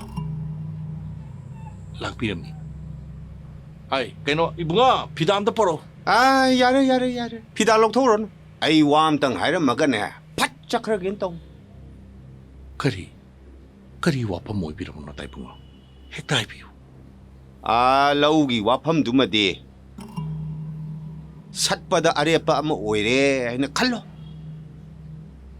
아두가 레이디버 셈팜두마디 짜우라 암니나 시기 윰 인콜체 셀딧 이너나버네 아이 우킬라마 뿌러가 라게 딸붕어 록 삿바기 와팜두디 엉터 칸타비고 ꯑꯗꯨꯒ ꯁꯦꯜ ꯊꯨꯝꯒꯤ ꯋꯥꯐꯝꯗꯨꯃꯗꯤ ꯂꯨꯍꯣꯡꯕꯁꯤ ꯂꯣꯏꯔꯒ ꯈꯟꯅꯔꯁꯤ ꯇꯥꯏꯕꯨꯡꯉꯣ ꯑꯩꯅ ꯍꯥꯏꯔꯤꯕ ꯋꯥꯁꯦ ꯅꯪꯒꯤ ꯂꯨꯍꯣꯡꯕꯗꯨꯒ ꯃꯔꯤ ꯂꯩꯅꯗꯦꯅꯦ ꯁꯤꯗꯤ ꯑꯩꯒꯤ ꯇꯧꯐꯝ ꯊꯣꯛꯄ ꯃꯥꯃꯥ ꯑꯍꯜ ꯑꯃ ꯑꯣꯏꯅ ꯆꯠꯅꯕ ꯌꯥꯕ ꯋꯥ ꯉꯥꯡꯕꯤꯌꯨ ꯑꯩ ꯑꯍꯟꯁꯤꯡ ꯋꯥꯗ ꯌꯥꯎꯅꯒꯨꯝꯁꯤ ꯃꯔꯝ ꯆꯥꯕꯗ꯭ꯔꯗꯤ ꯌꯦꯠ ꯇꯥꯕꯅꯤ ꯉꯥꯏꯈꯣ ꯏꯕꯨꯡꯉꯣ ꯑꯝꯇ ꯉꯥꯏꯈꯣ ꯃꯥꯃ ꯆꯠꯄꯤꯈ꯭ꯔꯣ ꯌꯥꯔꯦ ꯂꯨꯍꯣꯡꯕ ꯂꯣꯏꯔꯒꯅꯦ ꯇꯞꯅ ꯈꯟꯅꯔꯁꯤ ꯃꯥ ꯃꯣꯏꯅ ꯍꯥꯏꯔꯒ ꯍꯦꯛꯇ ꯌꯥꯒꯗꯕ ꯅꯠꯇꯦ ꯑꯃꯨꯛꯇ ꯉꯥꯏꯈꯣ ꯍꯥꯏꯕꯅꯤ ꯅꯪꯕ ꯕꯨꯡꯉꯣ ꯆꯠꯁꯤ ꯑꯩꯈꯣꯏꯒꯤꯗꯤꯅꯦ ꯇꯧꯐꯝ ꯊꯣꯛꯄ ꯇꯧꯔ ꯂꯣꯏꯔꯦ ꯑꯩ ꯂꯥꯛꯑꯣ ꯆꯠꯁꯤ ꯂꯥꯛꯑꯣ ꯑꯁ ꯀꯔꯤꯅꯣꯅꯦ ꯏꯕꯨꯡꯉꯣ ꯅꯪꯅ ꯇꯥꯏꯕꯨꯡꯉꯣꯟꯗ ꯍꯥꯏꯔꯨꯔꯤꯕ ꯋꯥ ꯃꯌꯥꯝꯁꯤꯕꯣ ꯆꯠꯈꯤꯕꯁꯤ ꯐꯔꯕꯅꯤ ꯉꯥꯡꯅꯔꯗꯤ ꯁꯣꯏꯗꯅ ꯈꯟꯅꯔꯗꯕꯅꯤ ꯆꯥꯛ ꯇꯨꯝ ꯆꯥꯎꯔꯁꯤ ꯂꯥꯎ ꯄꯥꯕ ꯂꯥꯎ ꯄꯥꯕ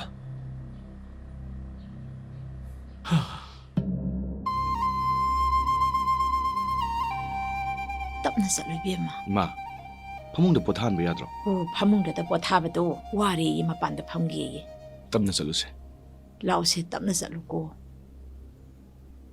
ꯗꯣꯛꯇꯔꯗ ꯂꯩꯔꯒ ꯌꯦꯡꯕ ꯌꯥꯕ ꯂꯥꯏꯑꯣꯡꯁꯨ ꯅꯠꯇꯕ ꯀꯔꯤ ꯃꯇꯧꯅꯣ ꯇꯧꯗꯣꯏꯁꯦ ꯈꯪꯗ꯭ꯔꯦ ꯕꯦꯝꯃ ꯁꯦ ꯏꯃꯥꯗ ꯍꯤꯞꯊꯔꯛꯎꯁꯦ ꯇꯞꯅ ꯍꯤꯞꯄꯣ ꯋꯥꯇꯔ ꯕꯦꯒꯁꯦ ꯅꯈꯣꯡꯗ ꯍꯥꯞꯄꯤꯔꯛꯀꯦꯀꯣ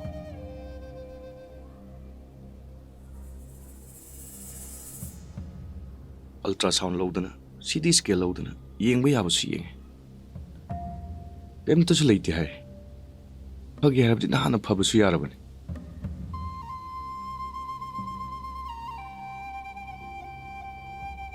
ꯏꯕꯨꯡꯉꯣ ꯏꯃꯥ ꯋꯥꯝ ꯍꯥꯏꯒꯦꯅ ꯋꯥꯐꯝꯁꯦ ꯇꯉꯥꯏ ꯐꯗꯅ ꯇꯥꯟꯅꯗꯕ ꯌꯥꯗꯕꯅꯤ ꯀꯔꯤ ꯋꯥꯅꯣ ꯍꯥꯏꯕ ꯏꯃꯥ ꯅꯪ ꯂꯨꯍꯣꯡꯅꯕ ꯇꯧꯔꯁꯤꯅꯦ ꯃꯅꯝ ꯑꯗꯨꯃ ꯂꯩꯖꯔꯕꯗꯤ ꯃꯥꯒꯤ ꯋꯥꯈꯜꯁꯦ ꯍꯦꯟꯅ ꯅꯨꯡꯉꯥꯏꯔꯛꯄꯁꯨ ꯌꯥꯏ ꯍꯥꯏꯅ ꯏꯃꯥꯅ ꯈꯜꯂꯤ ꯏꯃꯥ ꯏꯕꯦꯝꯃꯒꯤ ꯑꯅꯥꯕꯁꯤ ꯃꯄꯨꯡ ꯐꯥꯅ ꯐꯗ꯭ꯔꯤ ꯐꯥꯎꯕꯗꯤ ꯑꯩ ꯂꯨꯍꯣꯡꯕ ꯄꯥꯝꯗꯦ ꯏꯃꯥ ꯏꯆꯟꯒꯤ ꯅꯨꯡꯉꯥꯏꯅꯕꯅꯦ ꯍꯥꯏꯅ ꯈꯜꯂꯨꯔꯒ ꯍꯌꯦꯡ ꯏꯆꯟꯕꯨ ꯊꯤꯅ ꯇꯧꯕꯤꯔꯛꯂꯕꯗꯤ ꯑꯩ ꯃꯗꯨꯗ ꯈꯥꯡꯗꯨꯅ ꯂꯩꯊꯣꯛꯄ ꯉꯝꯂꯣꯏ ꯏꯃꯥ ꯑꯩ ꯇꯁꯦꯡꯅ ꯌꯨꯝ ꯄꯥꯅꯤꯡꯗ꯭ꯔꯦ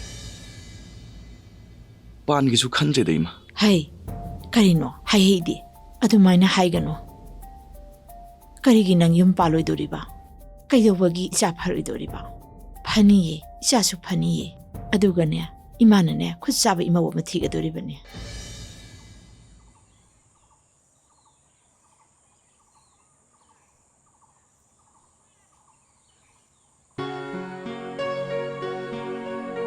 바지야, 상곰 탁세.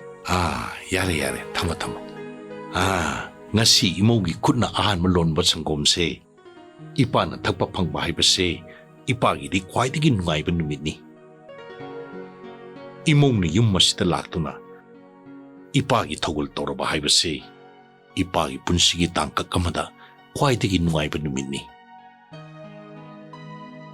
ngasidi ipana khoida wa khara haige cho phamu cho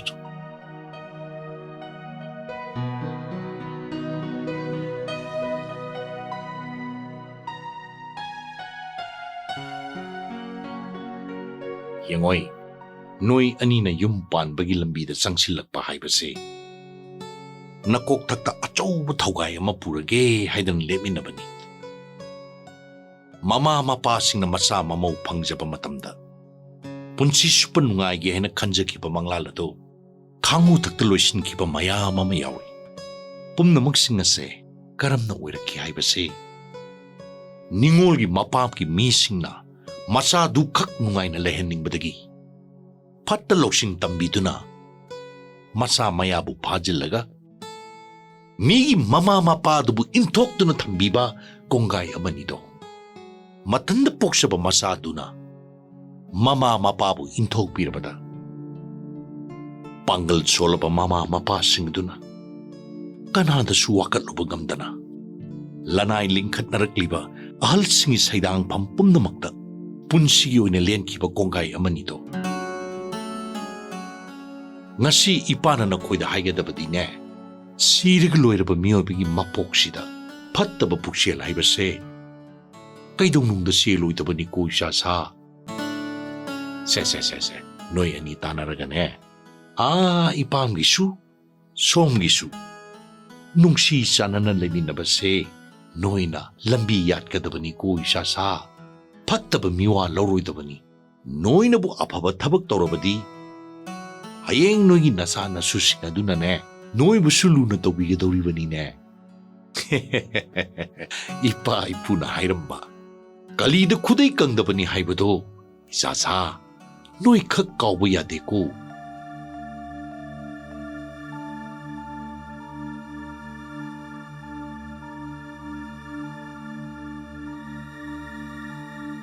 바지 아둑 팟다바 북젤도 나마우기 타모이데 헥 칼락바 미kop다 분시 쭈빠 자다 나우다 방다바 오이자게 피담나 팜 오이비 마마 아마기 saklon lawba ngamnaba 바지나 bor pinabiyo Hey, yare. Tamoy siyang labi, imaw ginawa hay tabada ne, ipa, pele. Afaba matsagi mama oito na ne, alsingi ne, togal pangmangamba oijaro ko, ngasi ipa na ne, tamoy siyang na isasing na togjal pirabani ko. So. Nangi na tawtog jarururso.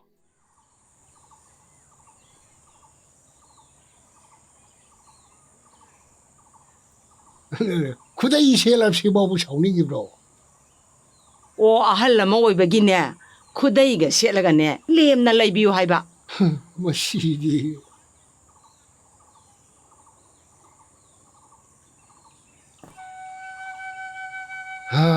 이슈 레이터버시다 마판 깜도 통인드레 하이 나이콘 하이 가이동원오네 이슈도 쫙 비전해 두보 오 hayengdo kobirase masayog jalaga aina hairamabane ado hayeng ayuk ngantane pupuna sareng amatang leibiruro 호호호호 라이게 하이 마보 마사가디 kasu to hudobra kasu to hudida yam kanna lehawe pare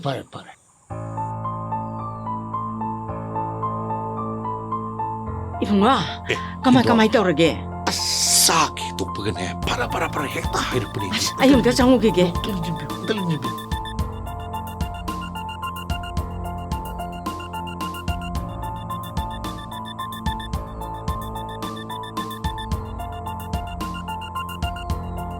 Tapna kalo siya. Tapna kalo pa.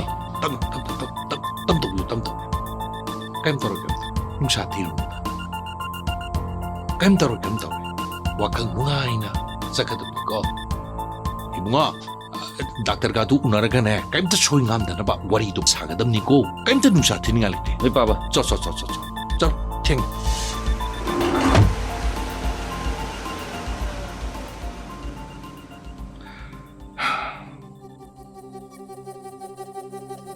Hey, taibang simbi pa mapu. Ay imo wase.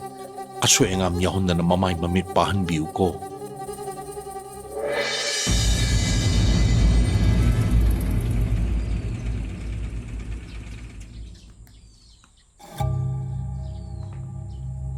yumdo sini lengjelasi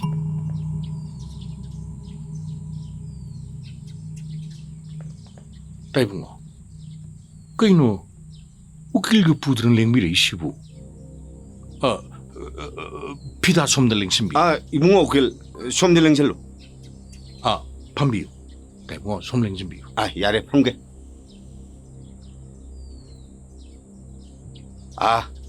ngashidi 인콩기 들린도 이 나라 세드나 오킬가세 부를 남니네. 대붕아, 아이기 이몽 누피도 앙앙 우나나 버기다막다. 혹식도 호스피탈 부키부다 ngairi.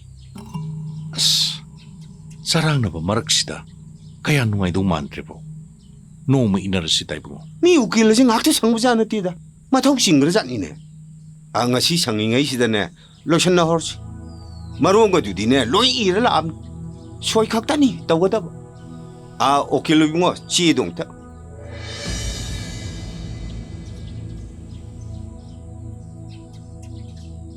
솜기시다 사람자 도비요.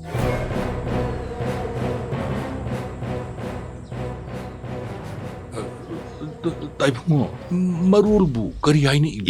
마루오네부 시니 ꯊꯥ ꯑꯍꯨꯝꯒꯤ ꯃꯅꯨꯡꯗ ꯑꯩꯒꯤ ꯁꯦꯟꯁꯤꯡꯗꯨ ꯁꯤꯡꯕ ꯉꯝꯗ꯭ꯔꯕꯗꯤ ꯅꯪꯒꯤ ꯏꯪꯈꯣꯜꯁꯦ ꯑꯩꯉꯣꯟꯗ ꯃꯤꯡ ꯑꯣꯟꯁꯟꯕꯗ ꯏꯁꯥꯅ ꯌꯥꯔꯦ ꯍꯥꯏꯗꯅ ꯁꯣꯏ ꯇꯧꯒꯗꯕ.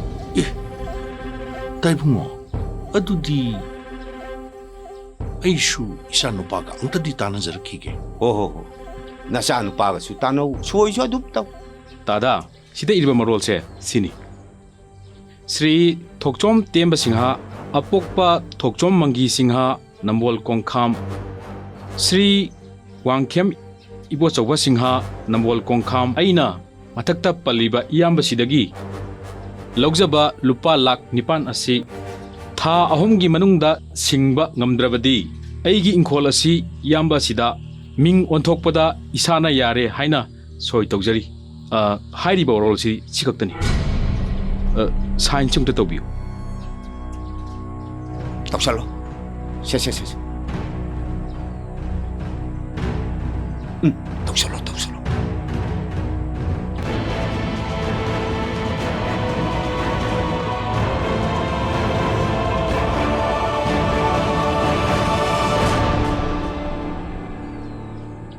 이모아 야라드라. 아야뭉 야라니. ꯑꯗꯨꯗꯤ ꯆꯠꯅꯕ ꯇꯧꯔꯁꯤꯔꯥ? ꯐꯅꯤ ꯑꯃꯨꯡ. ꯑꯗꯨꯗꯤ ꯆꯠꯂꯒꯦꯀꯣ.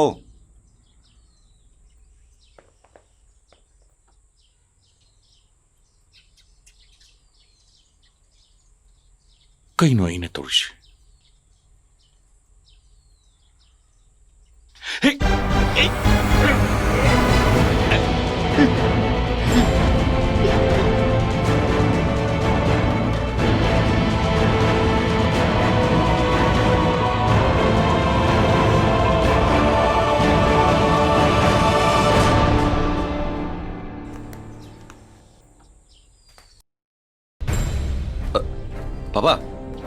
Papa, kedori papa. Papa, angang nupa am sama po eh. Ha, isu nupa am pangaba.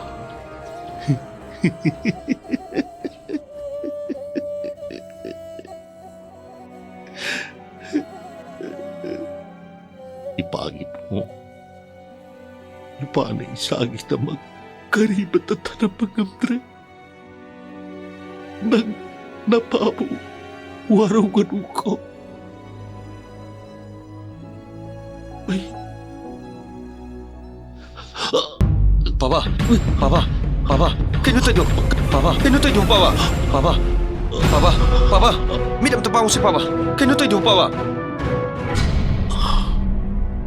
Papa. Kainuto si Papa. Midam tapang si Papa. Papa. Kainuto si Papa. Papa, kaino pa mo na tarong mismo? Nasuno pa mapang mag-inungay mo bigom sila, Papa.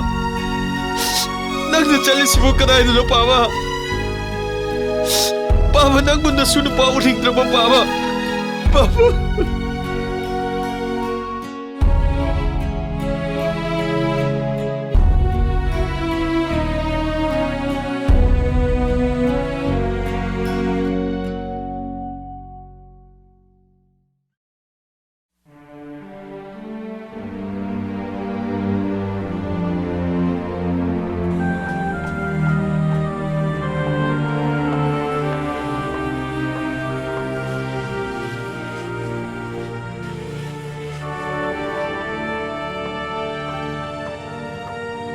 ꯁꯦ ꯏꯁꯤꯡꯁꯤ ꯂꯩꯔꯦ.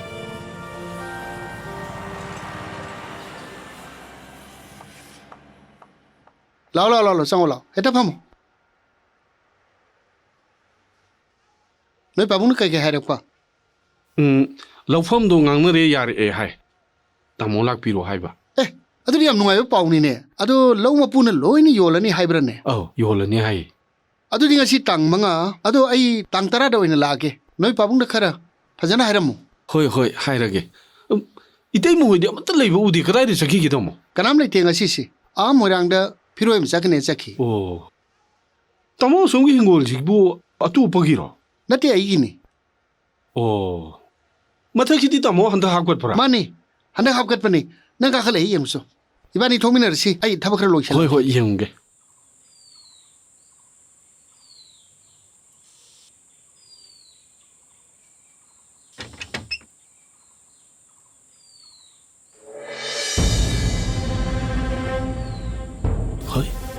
ꯁꯤꯕꯨ ꯌꯦꯡꯉꯦ ꯂꯩ ꯅꯠꯇ꯭ꯔꯣ ꯃꯥꯅꯤ ꯇꯥꯃꯣ ꯇꯥꯃꯣ ꯀꯩꯗꯧꯔꯦ ꯃꯣꯏ ꯑꯁꯤꯒꯤ ꯃꯇꯩ ꯃꯅꯥꯎ ꯑꯅꯤꯁꯤ ꯀꯃꯥꯏꯅ ꯂꯩꯍꯜꯂꯤꯅꯣ ꯁꯤꯗ ꯅꯠꯇꯦ ꯀꯩꯗꯧꯕ ꯌꯥꯎꯔꯒꯦ ꯃꯤ ꯑꯁ ꯃꯤꯒꯤ ꯁꯦꯟ ꯍꯥꯠꯄ ꯃꯤꯒꯤ ꯃꯄꯣꯠ ꯃꯆꯩ ꯍꯨꯔꯥꯜꯂꯨꯕꯒꯤꯅꯦ ꯂꯩꯀꯥꯏ ꯀ꯭ꯂꯕꯅ ꯇꯥꯟꯊꯣꯛꯈꯤꯕꯅꯦ ꯑꯩꯈꯣꯏ ꯈꯨꯟꯗꯒꯤꯅꯦ ꯃꯤ ꯇꯥꯃꯣ ꯁꯤꯗ ꯂꯩꯍꯟꯒꯅꯨ ꯃꯤ ꯇꯥꯃꯣ ꯇꯥꯃꯣ ꯍꯌꯦꯡ ꯑꯋꯥꯕ ꯇꯥꯅꯤ ꯍꯥꯏꯁꯤꯅꯤ ꯑꯁ ꯅꯪꯅ ꯍꯥꯏ ꯋꯥꯁꯤꯅꯗꯤ ꯃꯣꯏꯁꯤ ꯌꯨꯝ ꯚꯔꯥꯁꯨ ꯅꯤꯡꯊꯤ ꯅꯨꯡꯉꯥꯏꯅ ꯄꯤꯄꯣꯟꯇꯦꯅꯤ ꯃꯣꯏ ꯂꯩꯍꯟꯗ ꯇꯥꯔꯦ ꯃꯁꯤ ꯑꯗꯨꯅ ꯐꯅꯤ ꯅꯪꯅ ꯍꯥꯏꯔꯛꯄꯁꯤ ꯌꯥꯝ ꯐꯔꯦ ꯉꯁꯤ ꯆꯠꯁꯤ ꯂꯥꯎ ꯑꯅꯤꯜ ꯕꯦꯃꯥ ꯅꯪ ꯂꯩꯔꯝꯕ ꯐꯔꯦꯗ ꯈꯨꯔꯥ ꯆꯪꯕꯤꯔꯣ ꯈꯨꯔꯥ ꯆꯪꯕꯤꯔꯛꯑꯣ ꯐꯝꯕꯤꯌꯨ ꯈꯨꯔꯥ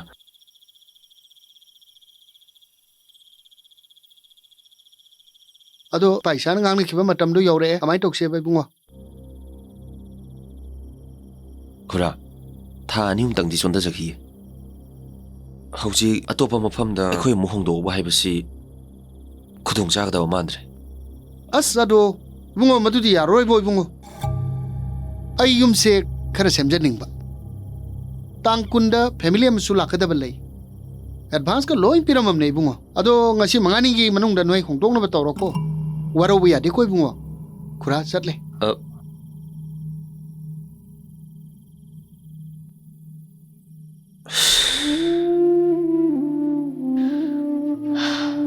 ꯇꯧꯔꯨꯕ ꯊꯕꯛ ꯑꯝꯇ ꯃꯊꯣꯡ ꯆꯥꯗꯦ ꯀꯔꯝꯕ ꯂꯥꯏꯅ ꯌꯦꯠꯂꯒ ꯂꯩꯕꯅꯣ ꯈꯪꯗ꯭ꯔꯦ ꯀꯩꯅꯣ ꯑꯩꯈꯣꯏꯅ ꯍꯧꯖꯤꯛ ꯇꯧꯗꯣꯏꯁꯤꯕꯣ ꯑꯋꯥꯕ ꯄꯣꯠꯂꯨꯝꯁꯤꯗꯒꯤ ꯀꯣꯛꯊꯣꯛꯀꯦ ꯍꯥꯏꯔꯕꯗꯤ ꯄꯥꯝꯕꯩ ꯑꯃꯈꯛꯇꯪꯗꯤ ꯂꯩ ꯀꯩꯅꯣ ꯍꯥꯏꯌꯣ ꯏꯆꯥꯒ ꯂꯣꯏꯅꯅ ꯑꯩꯈꯣꯏ ꯑꯍꯨꯝꯁꯦ ꯍꯨ ꯊꯛꯑꯒ ꯍꯦꯛ ꯁꯤꯗꯣꯛꯈꯤꯕ ꯀꯩꯅꯣ ꯍꯥꯏꯗꯨꯕꯣ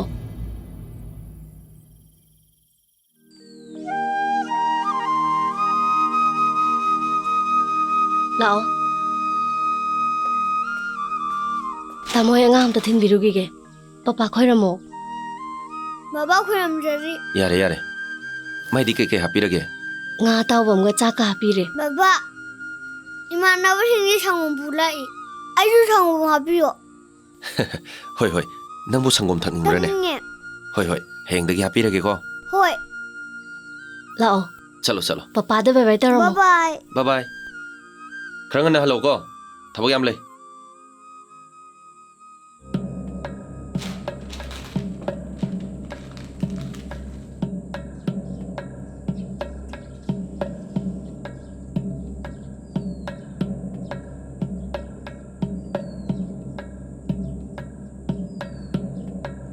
ꯍꯜꯂꯣ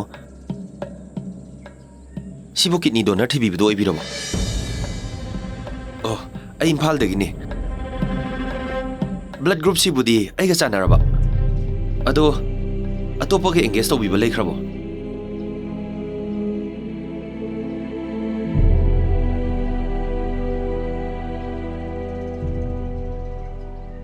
ꯑꯩꯁꯨ ꯌꯨꯝꯒꯤ ꯀꯟꯗꯤꯁꯟ ꯆꯥꯃꯟꯗꯕꯗꯒꯤ ꯁꯨꯝ ꯃꯇꯦꯡ ꯈꯔ ꯁꯨꯝ ꯊꯤꯖꯔꯛꯄꯅꯦ ꯍꯣꯏ ꯀꯤꯗꯅꯤꯗꯣ ꯑꯩ ꯄꯤꯖꯔꯒꯦ ꯑꯗꯣ ꯑꯩꯁꯤ ꯁꯤꯂꯣꯡꯗ ꯗꯥꯏꯔꯦꯛ ꯂꯥꯛꯆꯧ ꯍꯥꯏꯕ꯭ꯔꯥ ꯀꯃꯥꯏꯅ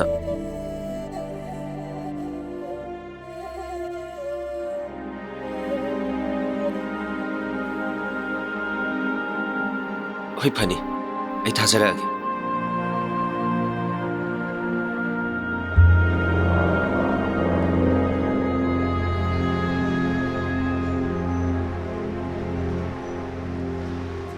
ꯍꯜꯂꯣ ꯇꯥꯃꯣ ꯑꯩ ꯁꯦꯟꯇꯔ ꯄꯣꯏꯟꯠ ꯃꯅꯥꯛꯇ ꯂꯩꯔꯦ ꯀꯩ ꯄ꯭ꯔꯣꯕ꯭ꯂꯦꯝꯅꯣ ꯍꯥꯏꯁꯤꯕꯣ ꯇꯥꯃꯣ ꯍꯥ ꯄꯥꯕꯨꯡ ꯂꯩꯇ꯭ꯔꯦꯕ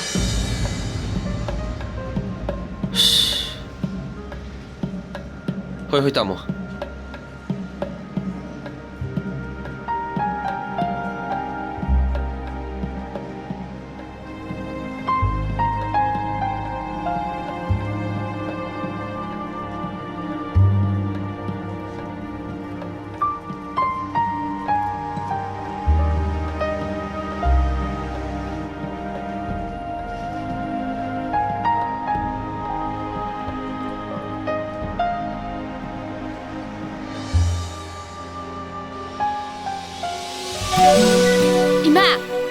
ꯇꯥꯃꯣꯗꯣ ꯑꯥꯗ ꯆꯠ ꯂꯩꯔꯦ ꯉꯥꯏꯈꯣ ꯗ꯭ꯔꯥꯏꯚꯔ ꯑꯝꯇ ꯈꯥꯝꯈꯣ ꯉꯥꯏꯈꯨꯋꯣ ꯇꯥꯃꯣ ꯉꯥꯏꯈꯨꯋꯣ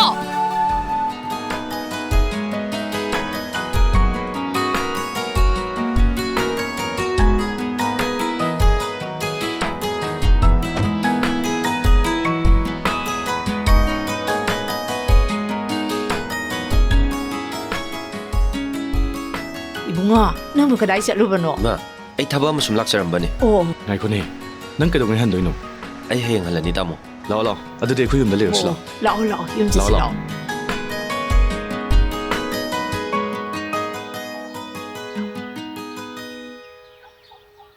Good morning tamo. Morning. Breakfast laurase. Laurasi. Mafam se yam phajai. Phajabane. Silong da leibasibu nungai bro. Yam nungaiye.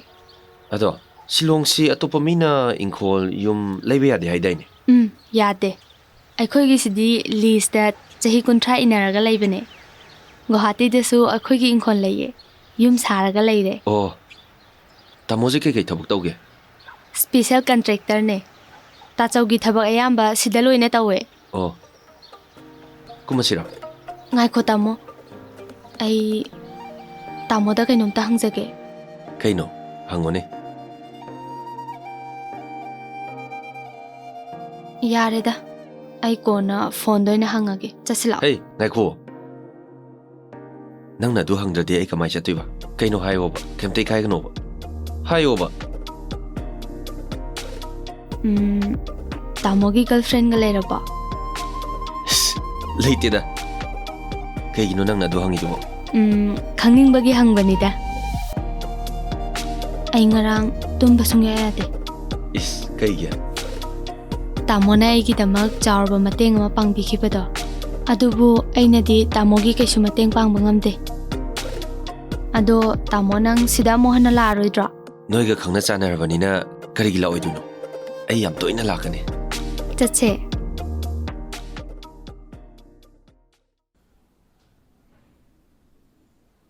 Nangi kai lotion lorabo. Au loire tamo. Phare phare. Noi tamona ne gari su kaugrabani. Nasanupi na salol horibani. Asi thakpa loraga ne kona phajana chatluko. Hoi ma. Ngarang isanabudi yungi wari punamak imada loina lire. Aduda isada imana wamdangdi hainingiba. Kai wafam oirabano. Ima hekta haibiyo.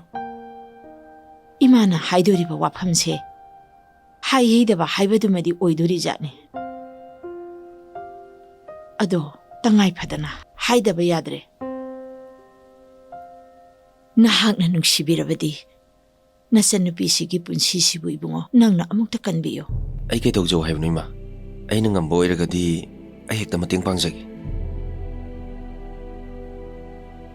Nahaka thengnaruba numitudagine nangi wakhalda adum mangduna leirabane. Brain gi laina oibanina phana hidak tharabasu karisu kana pham khangde.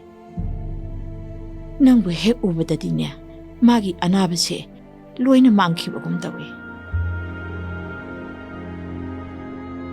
Ibungo nang mateng amtadi panghaning khredako. Ima, aina lairiba phibam sida thabaksi kamaina tasingani.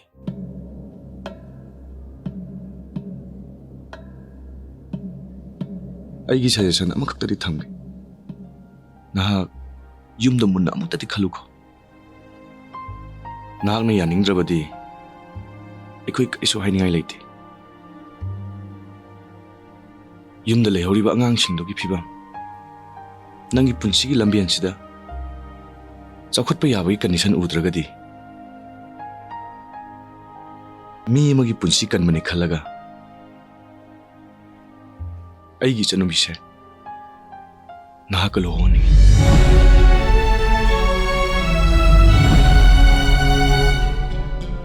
Nahakna mayoknariba sengi awabasingdo aina loin kohalage. Hayeng matang matam charaba kanda yumgi angangsingduga punsinaba honasi. Ngasi nangna hankhibada agi awa anagi mating oinanabagidam ꯑꯩ ꯅꯉꯣꯟꯗ ꯂꯨꯄꯥ ꯂꯥꯛ 5 ꯁꯤꯟꯅꯒꯦ ꯅꯪ ꯑꯃꯨꯛꯇꯪ ꯈꯜꯂꯨ ꯌꯥꯔꯒꯗꯤ ꯑꯩꯒꯤ ꯏꯆꯟꯅꯨꯄꯤꯒꯤ ꯄꯨꯟꯁꯤꯁꯦ ꯅꯪꯅ ꯑꯃꯨꯛꯇꯗꯤ ꯀꯟꯕꯤꯌꯨ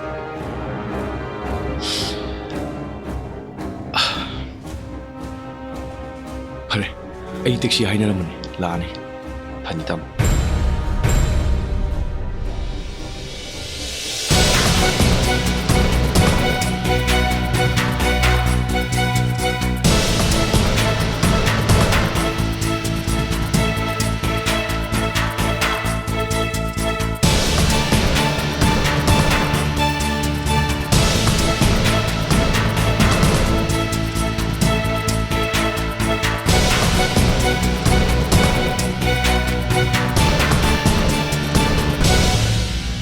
이마, 자, 내니 갔더니.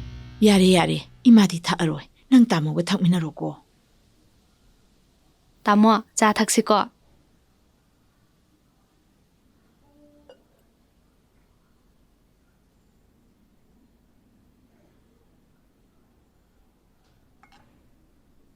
따모는 너북 얌팠대. ꯑꯩ ꯀꯩꯗꯧꯔꯒꯦ ꯍꯥꯏꯁꯤꯕꯣ ꯑꯩꯅ ꯄꯤꯈꯤꯕ ꯆꯤꯊꯤꯒꯤ ꯄꯥꯎꯈꯨꯝ ꯀꯩꯒꯤ ꯄꯤꯔꯛꯇ꯭ꯔꯤꯅꯣ?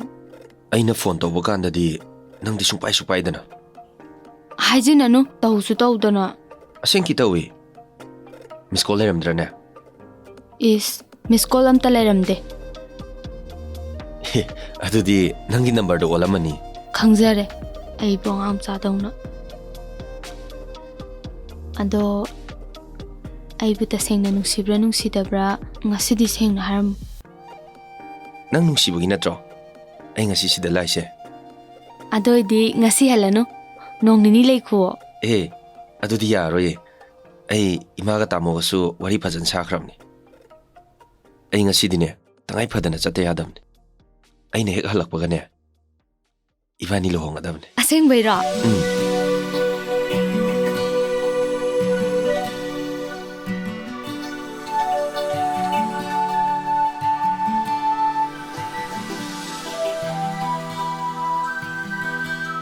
Hey, nangi siya mo pam sana hapa bro. Happy tamo. Oh, pare.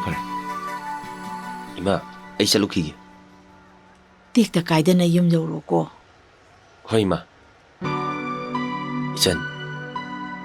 Nang nuway tawo kan ngano ko. Ayam tunala ka ni. 소이드는 라우고 따모. 소이드는 라게.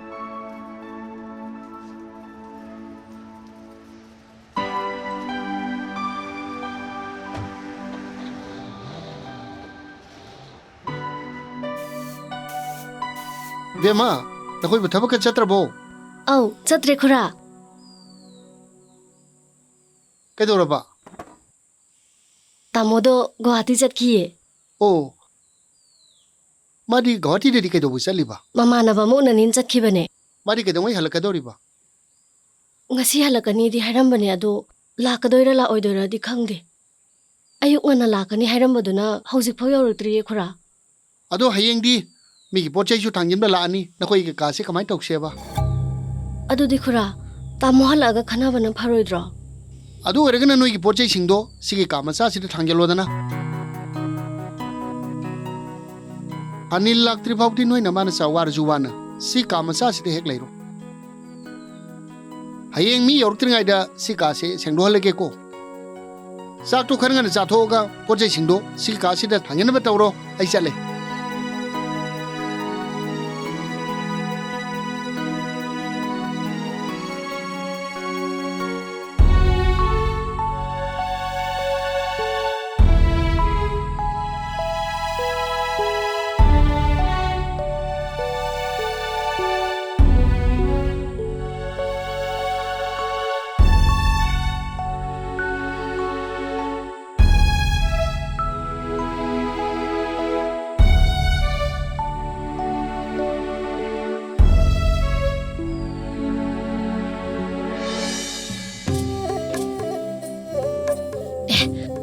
Sanamatum, papalae.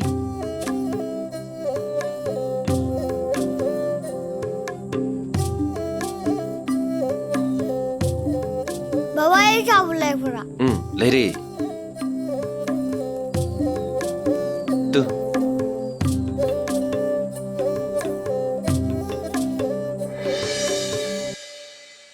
Kaino, soga lolisina noi kai chatki dormino.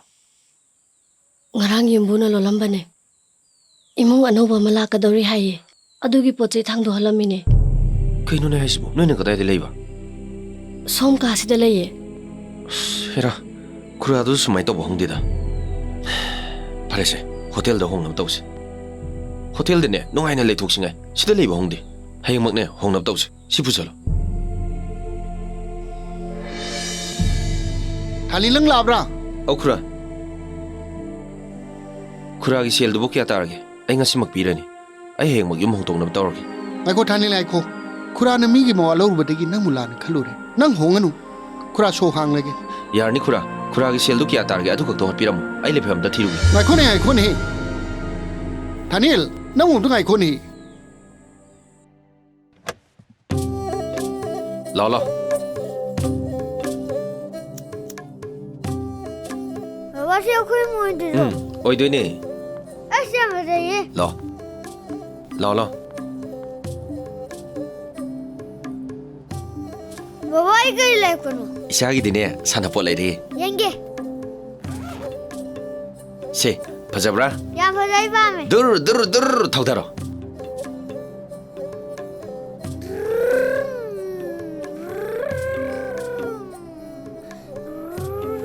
Kaino do ba? Kai dei sel na lere ibaside. Wari ko na lige. Laire bi nang samda chiri ba charik to. Adu hanam ta lawtho. Nate do kai dei lere ino ba? Adu thira no ba. Se, lawda lawtho ba.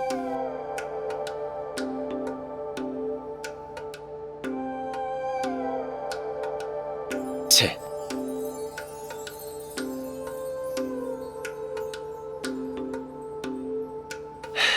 Kaya da fajakrabo no ne se. Mathang lakpadadi ko. Ngaktagi, nadagi, khuttagi, sanana pungyom he yoman doine. Ado kamai tawri no wari dom tali ro oba. Aiga college ta minarpa Silong da imanaba ma lei. Mangonda mating kita ni gen chalo ni da. Moidi sanagi tugan chauna hangle bai wani da. As ina khun bada kari boiru ni. Aigi awaba wari singdo libadagi aise thabak tu da yawro hairei ni. Ada moina nang kai dogi wa doino. As mama mapa yawna ne kaya da luna tawire ingonda. Maitei masara. Maitei masani. Yumgi awara pa me no ne lupa lam ga se sadek ta pithor pai wani da. As ekhoi awaba se ubidana taibong mapuna janbirabani ko. Janbirabani. Ado kai dongai amuk chatoino. Hapta amuk ler salane. Ado imai chari sida sum lai horodra. Makhoi gi yumdo saba loi gi tawre. Yumdo saba loi buga akhoi pulap chatladam. Angang si school thaba ya roi damnina nangna ne mafam sida dum takpiro. Ado sida sum lai badi sel ham chatkani ye. Khara ohongba ma yengsira. Hey, sel du di chaning ma chatsunu ne. Kem to wa ro nu ne. Hojik ti ne. Nangbu nungai na thambai base. Aigi tawum tok pi thau. Hare, thengkharni chakcha nam tawsi. Ai chak order taw hi ko.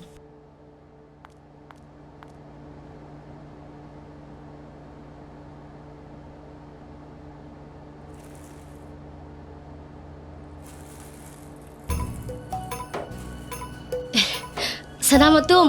Kaino mama. Kaino mi yung law ne. Baba lai dai ro. Papa lai dai ne. Phajadra. Phajaye. Let's lao. Hagolo.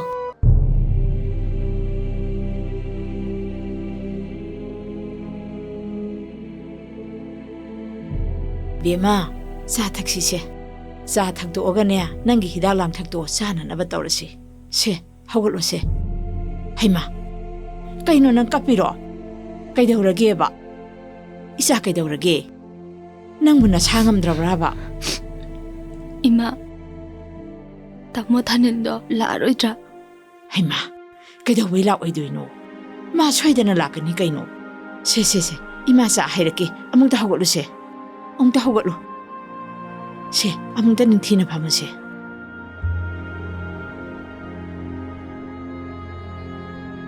Mala kadaba mandre ma. Aina phone tawbadasu ꯂꯥꯏꯟꯁꯨ ꯆꯠꯈꯤꯗ꯭ꯔꯦ ꯏꯃꯥ ꯃꯅꯤꯄꯨꯔꯗ ꯊꯣꯛꯄꯗ ꯃꯥꯒꯤ ꯂꯩꯐꯝ ꯈꯪꯒꯗ꯭ꯔꯥ ꯀꯩꯗꯧꯕꯩ ꯈꯪꯉꯣꯏꯗꯣꯏꯅꯣ ꯈꯪꯒꯅꯤ ꯌꯦꯡꯉꯣꯏ ꯅꯁꯥꯗꯨ ꯑꯗꯨꯝ ꯈꯔ ꯊꯨꯅ ꯐꯅꯅꯕ ꯍꯣꯠꯅꯧ ꯀꯣ ꯍꯦꯛ ꯐꯕꯒꯅꯦ ꯅꯈꯣꯏ ꯇꯥꯆꯧꯒ ꯑꯩꯈꯣꯏ ꯑꯍꯨꯝ ꯃꯣꯏꯗ ꯀꯣꯏꯔꯨꯁꯤ ꯑꯁꯦꯡꯕꯒꯤ ꯆꯠꯁꯤꯀꯣ ꯏꯃꯥ ꯆꯠꯇꯣꯏꯅꯤꯅꯦ ꯁꯦ ꯆꯥꯁꯤꯃ ꯊꯛꯇꯣꯛꯎꯁꯦ ꯑꯗꯨꯒꯅꯦ ꯒꯨꯂꯤꯁꯤ ꯆꯥꯁꯤ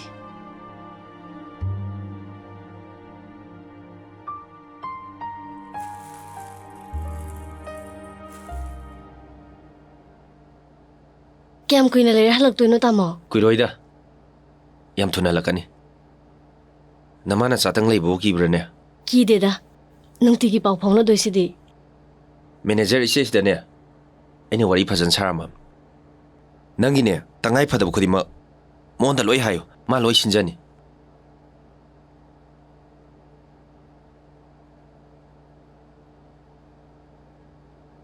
ꯁꯦ 10,000ꯅꯤ ꯁꯤ ꯄꯥꯏꯁꯜꯂꯨ ꯑꯁꯨꯛ ꯌꯥꯝꯕ ꯁꯦꯜꯁꯤꯗꯤ ꯑꯩꯗꯤ ꯀꯩꯗꯧꯗꯣꯏꯕ ꯁꯨꯝ ꯊꯝꯖꯤꯜꯂꯨ ꯍꯌꯦꯡ ꯇꯉꯥꯏ ꯐꯗ꯭ꯔꯀꯥꯟ ꯁꯤꯖꯤꯟꯅꯅꯕ ꯑꯩꯁꯦ 10,000ꯒꯤ ꯃꯄꯨ ꯀꯥꯏꯗꯣ ꯑꯣꯏ ꯐꯪꯉꯦꯅꯦꯀꯣ 10,000ꯗ ꯅꯠꯇꯦ ꯏꯕꯦꯝꯃ ꯀ꯭ꯔꯣꯔꯒꯤ ꯃꯄꯨ ꯍꯦꯜꯂꯛꯀꯗꯣꯏꯅꯤ ꯁꯅꯥꯃꯇꯨꯝ ꯄꯥꯕꯨꯡ ꯆꯠꯂꯒꯦꯗꯅ ꯕꯕꯥ ꯐꯣꯟ ꯄꯨꯈꯤꯗꯣꯏꯔꯥ ꯄꯨꯔꯣꯏꯗ ꯐꯣꯟꯗꯤ ꯊꯝꯃꯝꯗꯣꯏꯕ ꯐꯣꯟ ꯊꯝꯃꯝꯗꯣꯏꯕ ꯊꯦꯡꯛ ꯌꯨ ꯕꯕꯥ ꯑꯩ ꯒꯦꯝ ꯁꯥꯟꯅꯒꯦ ꯍꯣꯏ ꯁꯥꯟꯅꯧ ꯑꯗꯣ ꯐꯣꯟꯁꯦ ꯁꯨꯝ ꯁꯥꯟꯅꯔꯒ ꯂꯩꯔꯗꯤ ꯃꯤꯠ ꯁꯣꯛꯂꯛꯀꯗꯣꯏꯕ ꯃꯃꯥꯅꯅꯦ ꯊꯝꯃꯣ ꯍꯥꯏꯕꯒ ꯊꯝꯒꯗꯕꯅꯤꯀꯣ ꯁꯦ ꯃꯃꯥꯗꯤ ꯀꯃꯥꯏꯅ ꯇꯧꯕ ꯆꯠꯂꯣꯏ ꯑꯉꯥꯡ ꯂꯩꯔꯤꯁꯤꯕꯨ ꯏꯀꯥꯏꯗ꯭ꯔꯥ ꯈꯪꯗꯦ ꯁꯅꯥꯃꯇꯨꯝ ꯒꯦꯝ ꯁꯥꯟꯅꯔꯨꯔꯣꯗꯅ ꯆꯠꯂꯣ ꯁꯥꯟꯅꯔꯨꯔꯣ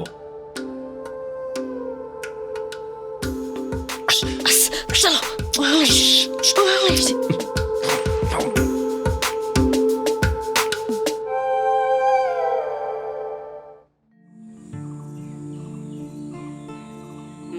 ꯇꯞꯅ ꯊꯥꯡꯕꯤꯌꯨ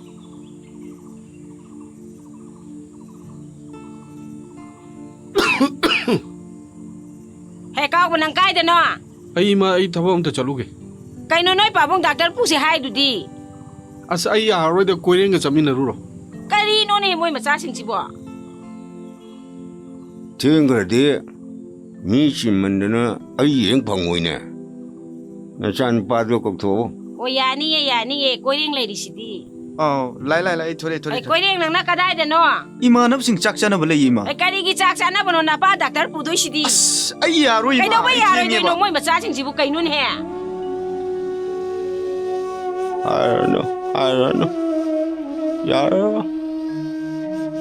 ꯍꯧꯖꯤꯛꯇꯤ ꯑꯩꯈꯣꯏꯒꯤ 이와 ꯂꯧꯕꯤꯔꯔꯣꯏ ꯏꯁꯥꯅ ꯇꯧꯖꯔꯨꯕꯒꯤ ꯃꯍꯩ ꯐꯪꯖꯔꯕꯅꯤ ꯁꯦꯟ ꯄꯥꯏꯕꯗ ꯑꯩ ꯃꯉꯥꯏꯔꯦ ꯍꯥꯏꯗꯨꯅ ꯅꯥꯄꯟ ꯇꯧꯈꯤꯕ ꯁꯦꯟꯗꯣꯏ ꯄꯤꯗꯦ ꯍꯥꯏꯗꯨꯅ ꯃꯤꯒꯤ ꯃꯃꯥꯏꯗ ꯈꯨꯕꯥꯛꯅ ꯀꯌꯥ ꯊꯥꯈꯤꯕ ꯃꯤꯒꯤ ꯌꯨꯝ ꯏꯪꯈꯣꯜ ꯃꯨꯜꯂꯒ ꯂꯧꯈꯤꯕ ꯌꯥꯔꯦ ꯇꯣꯛꯄꯤꯔꯣ ꯃꯣꯏ ꯄꯥꯕꯨꯡ ꯌꯥꯔꯦ ꯐꯔꯦꯁꯦ ꯑꯩꯒꯤ ꯑꯀꯟꯕ ꯈꯨꯠꯁꯦ ꯉꯁꯤꯗꯤ ꯀꯥꯟꯅꯗꯕ ꯄꯣꯊꯤ ꯑꯣꯏꯔꯦ ꯌꯥꯔꯦ ꯃꯣꯏ ꯄꯥꯕꯨꯡ ꯈꯜꯂꯨꯔꯅꯨ ꯌꯥꯔꯦ ꯉꯁꯤꯒꯤ ꯆꯥꯁꯤꯕꯨ ꯅꯪ ꯂꯣꯟꯒꯦ ꯍꯥꯏꯕ꯭ꯔꯥ ꯅꯠꯇ꯭ꯔꯒꯅ ꯏꯃꯥꯕꯨ ꯂꯣꯜꯂꯨ ꯍꯥꯏꯕ꯭ꯔꯣ ꯑꯩ ꯂꯣꯟꯒꯦꯗ ꯏꯃꯥ ꯍꯣꯏꯗ ꯅꯪꯅ ꯂꯣꯟꯕꯅ ꯐꯩ ꯅꯪꯅ ꯂꯣꯟꯕ ꯇꯥꯔꯒꯗꯤ ꯅꯪ ꯇꯥꯃꯣꯅ ꯍꯥꯎꯅ ꯊꯛꯆꯅꯕ ꯑꯗꯣ ꯇꯥꯃꯣꯗꯤ ꯍꯧꯖꯤꯛꯐꯥꯎ ꯍꯧꯒꯠꯂꯛꯇ꯭ꯔꯤꯌꯦ ꯍꯩ ꯉꯔꯥꯡ ꯊꯦꯡꯅ ꯂꯥꯛꯄꯗꯣ ꯑꯗꯨꯗ ꯃꯥ ꯋꯥꯔꯝꯃꯅꯤ ꯑꯗꯨꯅꯅꯤ ꯇꯥꯃꯣꯗꯤ ꯂꯥꯛꯄꯨ ꯂꯥꯛꯑꯦ ꯒꯨꯗ ꯃꯣꯔꯅꯤꯡ ꯇꯥꯃꯣ ꯃꯣꯔꯅꯤꯡ ꯂꯥꯛꯑꯣ ꯐꯝꯃꯣ ꯁꯤꯗ ꯏꯕꯨꯡꯉꯣ 이마 다모디 hꯧꯒꯠꯈꯤꯗ꯭ꯔꯤꯕꯣ ꯅꯪ ꯇꯥꯃꯣꯗꯤ ꯏꯟꯖꯤꯅꯤꯌꯥꯔ ꯑꯃ ꯎꯅꯅꯦꯅ ꯉꯟꯇꯥꯅ ꯍꯧꯒꯠꯂ ꯆꯠꯈ꯭ꯔꯦ ꯃꯥꯗꯤ ꯉꯔꯥꯡ ꯅꯪꯅ ꯊꯦꯡꯅ ꯌꯧꯔꯛꯄꯗꯨꯗ ꯏꯆꯥꯒ ꯋꯥꯔꯤ ꯁꯥꯕꯁꯨ ꯍꯦꯛ ꯅꯪꯍꯧꯗ꯭ꯔꯦ ꯑꯗꯣ ꯏꯆꯥꯅ ꯃꯐꯝ ꯑꯁꯤꯗ ꯑꯃꯨꯛ ꯍꯟꯅ ꯂꯥꯛꯄꯁꯦ ꯏꯃꯥ ꯍꯣꯏꯒꯤ ꯅꯤꯡꯕꯁꯦ ꯍꯦꯛ ꯊꯨꯡꯒꯗꯕ ꯃꯥꯜꯂꯤ 이마가 다모가나 ꯄꯥꯝꯕꯤꯔꯤꯗꯨ ꯄꯥꯡꯊꯣꯛꯄꯤꯔꯣ 이마 ꯑꯁ Ima asuki matik nungairi. Kayno ima? Karigi oiruni. Isa luhongbagi nidana. Ha? Ima ay chalo lupige.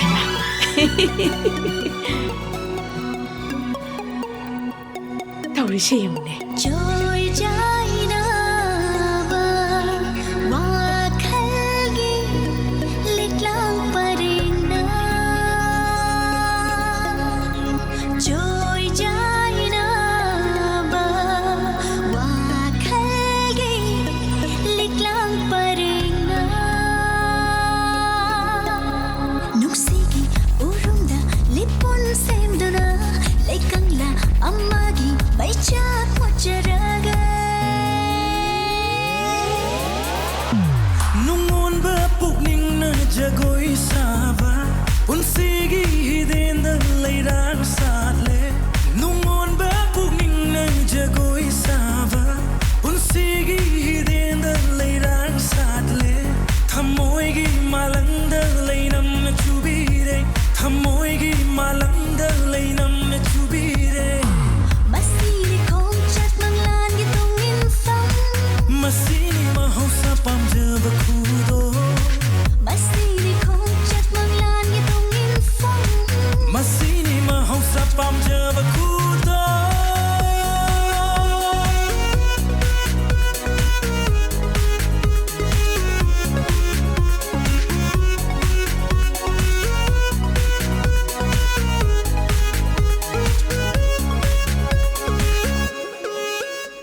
Angan ba ayuki korogi mangalda.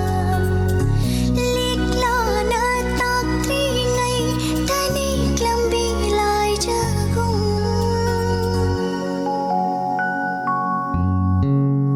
Angan ba ayuki korogi mangalda. Likla na takringay tanik lambilay jagong. Palifang tirak pa pukninggi kaidong fang.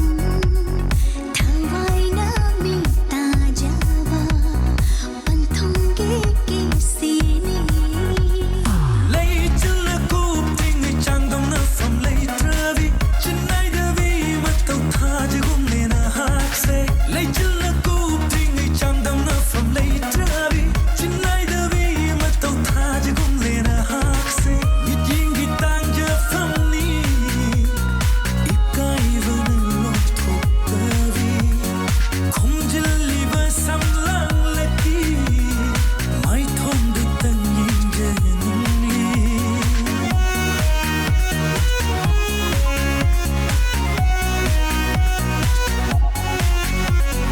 Ken kina ba hot na ba Lui kina ba thaurang ba Minam bagi lang ladi Khut singi lan pham ni Nung siba khat tagi Itin famoy halam ba Punsigi khang puksang Fajabagi pukaini Fajabagi pukaini Soi ki gani ki javi khom thang dugi ma khol duda.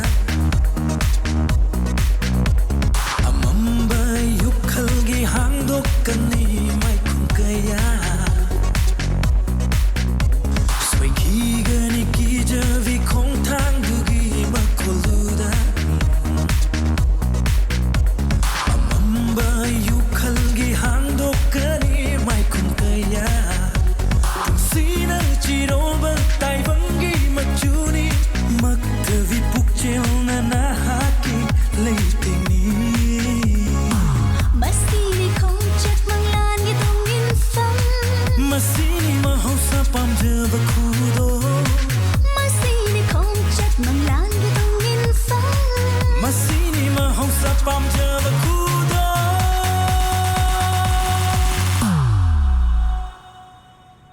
Kayno khambalay na haide. Moiranggi khamba thoibido. Makhoi ni se yam nungsinena hai. ꯊꯣꯏꯕꯤ ꯍꯦꯛ ꯎꯗꯕꯗ ꯈꯝꯕꯗꯣ ꯑꯅꯥꯕ ꯍꯦꯛ ꯍꯦꯛ ꯍꯧꯋꯦꯅ ꯍꯥꯏ ꯑꯗꯨꯒ ꯊꯣꯏꯕꯤꯗꯨꯁꯨ ꯈꯝꯕꯕꯨ ꯍꯦꯛ ꯎꯍꯧꯗꯕꯗ ꯆꯥꯗ ꯊꯛꯇꯗꯅ ꯅꯥꯔꯒ ꯑꯗꯨꯝ ꯂꯩ ꯍꯥꯏ ꯑꯗꯨꯅ ꯅꯪꯒꯤ ꯂꯩꯅꯥꯁꯦ ꯈꯝꯕ ꯂꯩꯅꯥ ꯀꯧꯋꯦꯕ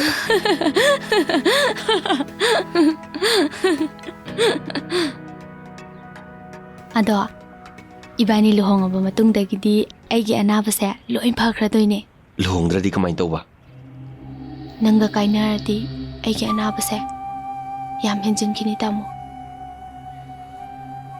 nahan tamoga ahanba thengnakiba numitudagi ai tamogi wakhalda sum ungduna lei ai nangbu yam nungsiye tamo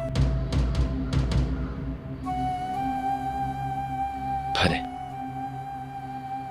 ai nangna haibdu yarage aduga nangsu aina haibdu yawko yage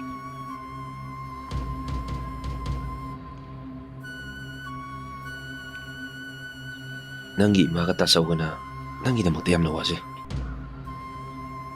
aduna nangi punsise ai bukan biona hai aina suma khoina kangena haikre adubu luribamna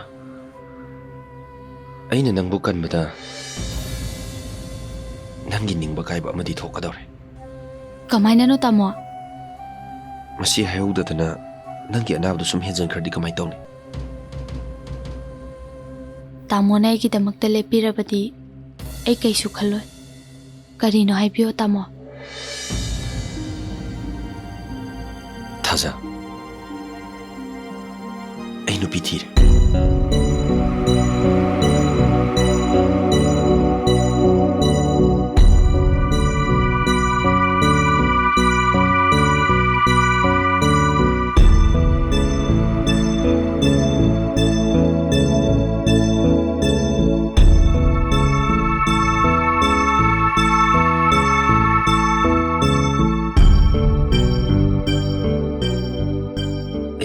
Sulere thaja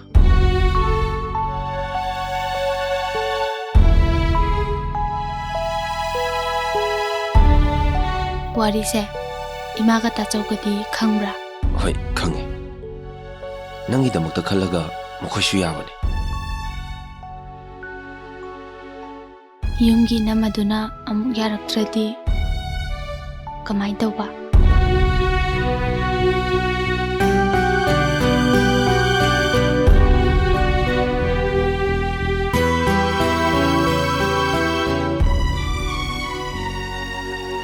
budi aina yana basingani tacho cha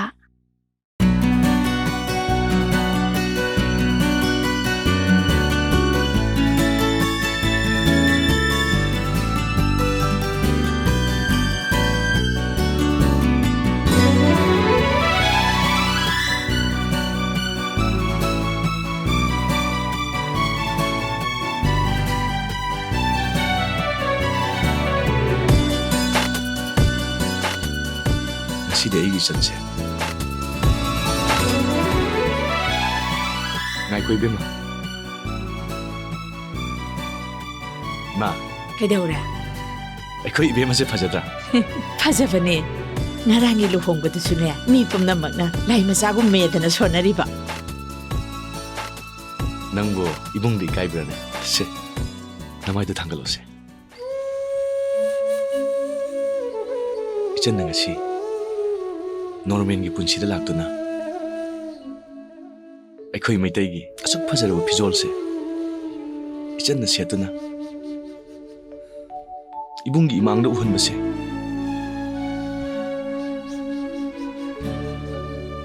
ibung haining hai leitana pele tacho na ko phau ko sikna nunga yai phana palu ko apple banana banana mango mango mango orange orange mama ai phare tum ninge nang papa ngai roidro ngai roi hayeng unarage tumo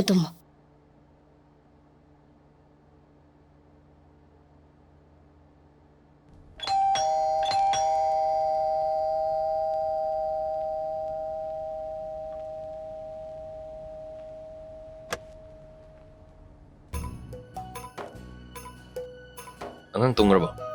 ꯇꯨꯝꯒꯤꯗ ꯉꯥꯏꯔꯤꯌꯦ. ꯍꯧꯗꯣꯔꯛꯎꯔꯣ? ꯍꯧꯗꯣꯔꯅꯨꯗ.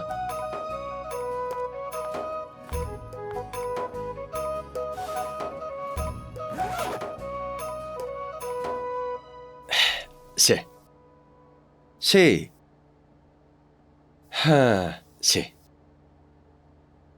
항또 아마지요 항오네. Kanay sana mayam no sibo? 항오 아두수 항오바. Nate, sana mayam sibo kanagi no mi? ꯅꯪꯒꯤ ꯉꯥꯛꯇꯅꯤ ꯀꯩꯅꯣ. ꯑꯩꯅ ꯅꯉꯣꯟꯗ ꯀꯩ ꯍꯥꯏꯔꯝꯒꯦ? ꯁꯅꯥꯅ ꯄꯨꯡꯌꯣꯝ ꯌꯣꯝꯃꯟꯅꯦꯅ ꯍꯥꯏꯔꯝꯕ ꯅꯠꯇ꯭ꯔꯣ? ꯁꯤꯖꯜꯂꯨꯁꯦ. ꯍꯩꯃꯥ ꯁꯦ. ꯁꯤꯖꯜꯂꯨꯁꯦ. Ikaibam yawsalleeda ai. ꯍꯩ, ꯃꯤ ꯅꯨꯄꯤꯅ ꯃꯔꯣ ꯑꯃ ꯁꯅꯥ ꯂꯩꯔꯒ ꯍꯔꯥꯎꯏꯌꯦ. ꯅꯪꯅ ꯏꯀꯥꯏ ꯍꯥꯏꯁꯤꯕꯣ. ꯁꯤꯖꯜꯂꯨꯁꯦ. ꯑꯩꯗꯤ ꯏꯃꯥ ꯄꯣꯛꯇꯩꯕꯣ ꯇꯥꯗ꯭ꯔꯤꯅꯦ.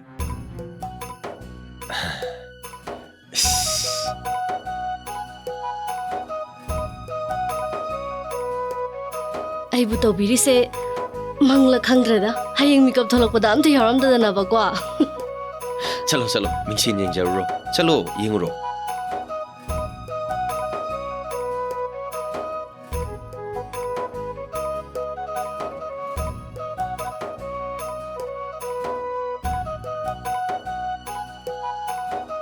Fazabra? fazei.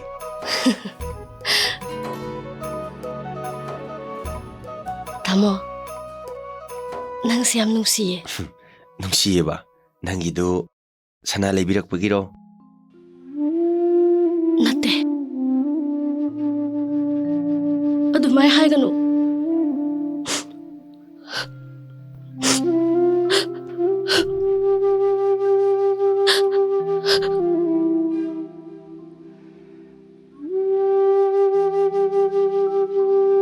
Kay kapino?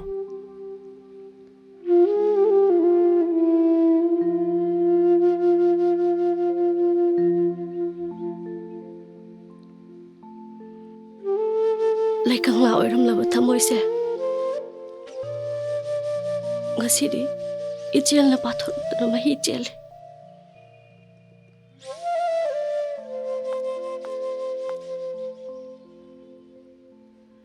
Haujiktine nang pukchel pitharuranu. Nang aibudi thamoi singna nungsigo. Tamo bu nungsibagi natro. Awana kaya da saruk yaminarise. Kanagumma amana aibu hatkena laadi nang kay tawgani? Tamo ginamang thana ay hana sigani. Awaba taraba kanagumma amana magi awabado kokchananaba nangondagi naran kharni rarabadi nang pithokpa ngamodra?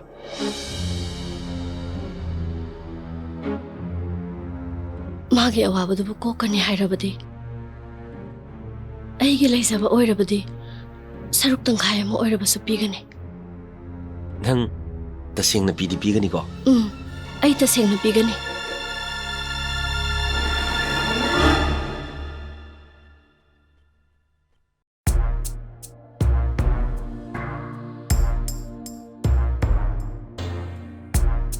Amuk hana hawgatpa ngamlaroidaba aikoigi punsise.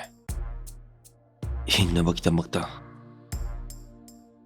awaba tarabi kanagumbima kannabagidamag ay nupi amga luhongkhre ingelay.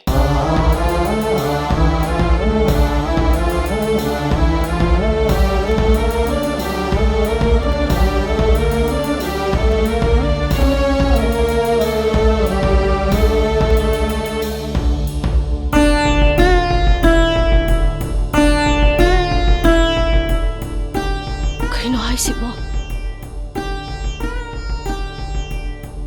Yamna ina khunba pukchen chawbi mo. Akhoi puna himinna bagidama ai namana chabulo bulak.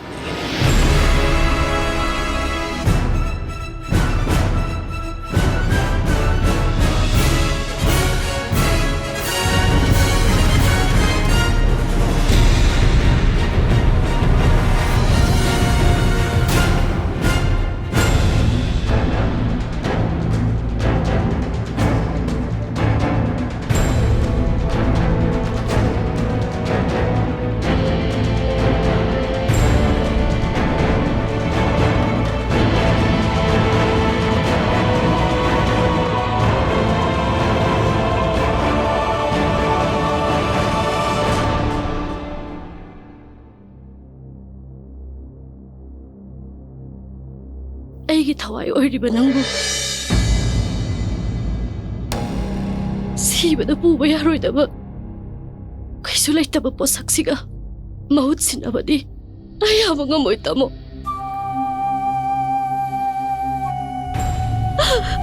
ꯑꯩ ꯌꯥꯕ ꯁꯨꯡꯉꯝ ꯉꯝꯃꯣꯏ ꯀꯩꯅꯣ ꯅꯪ ꯇꯧꯔꯛꯏꯁꯦ ꯑꯩ ꯋꯥꯐꯝꯗꯣ ꯌꯥꯕ ꯁꯨꯡꯉꯝ ꯉꯝꯃꯣꯏ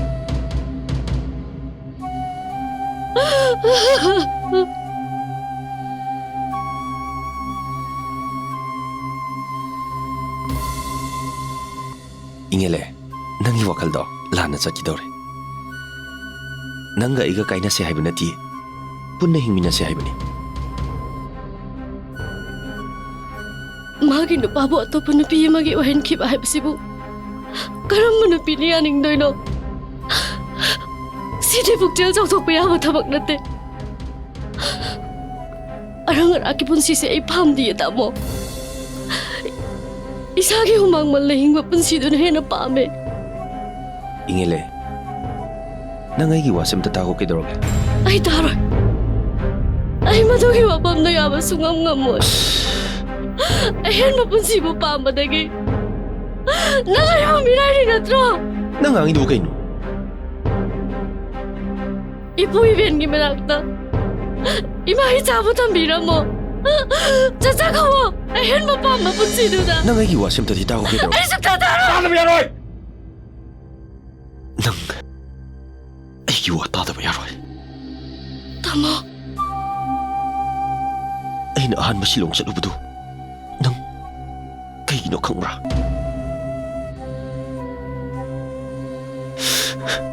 ꯑꯩꯁꯦ ꯅꯨꯄꯤ ꯊꯤꯅꯕ ꯆꯠꯄ ꯅꯠꯇꯦ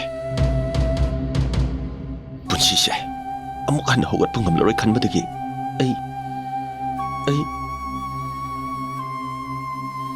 ꯀꯤꯗꯅꯤ ꯌꯣꯟꯕ ꯆꯠꯂꯨꯕꯅꯦ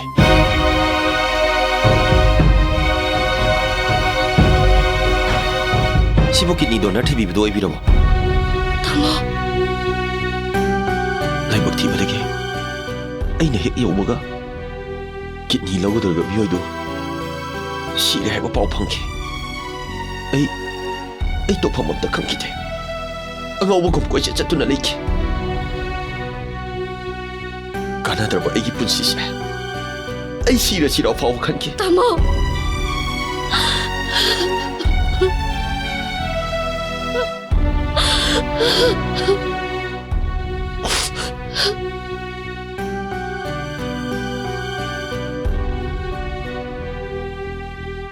사이클틱스는 아랍이 누피 마차 아마기 뿐시 끝나버기다마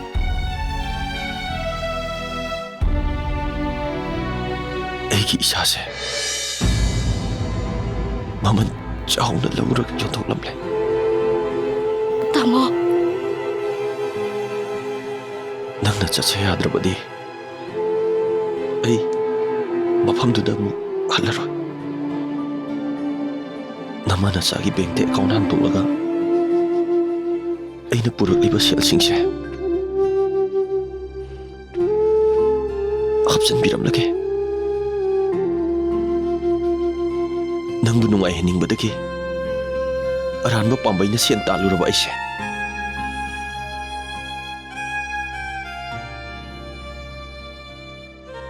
ꯑꯩ ꯁꯨꯝ ꯁꯪꯗ ꯄꯨꯟꯁꯤ ꯂꯦꯟꯈ꯭ꯔꯒꯦ ꯏꯉꯦꯂꯦ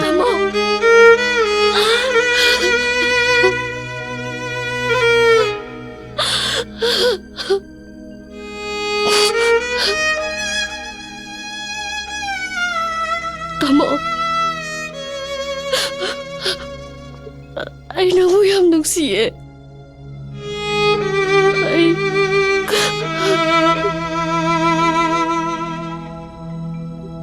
랑 나이 왜 야르게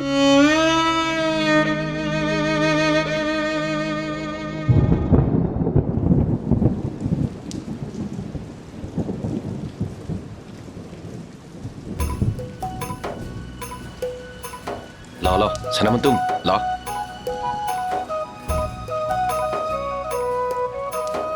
마 이마 이마 에코일레 라울라 짱오라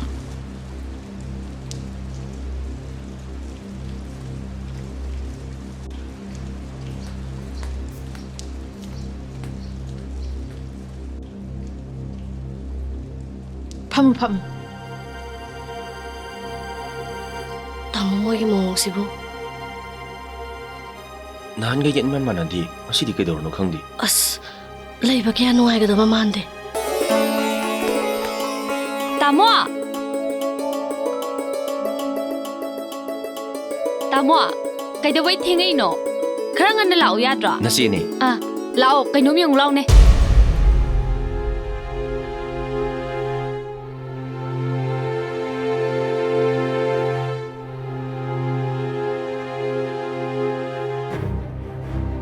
ꯂꯥꯛꯑꯣ ꯂꯥꯛꯑꯣ ꯅꯃꯥ ꯅꯆꯥꯒꯤ ꯂꯩꯈꯝ ꯄꯤꯔꯒꯦ ꯂꯥꯛꯑꯣ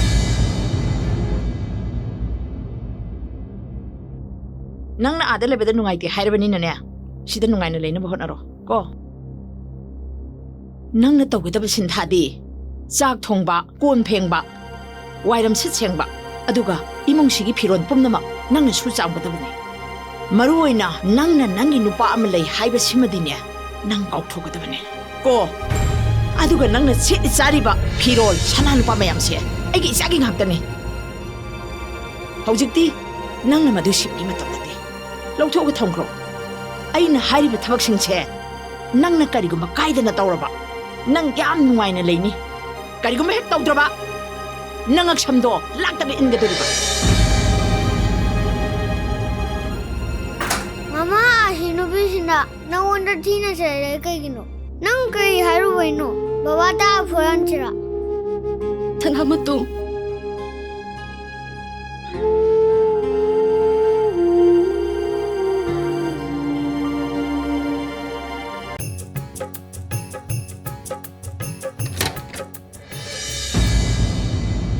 Tamo, kayo nang tayo siya?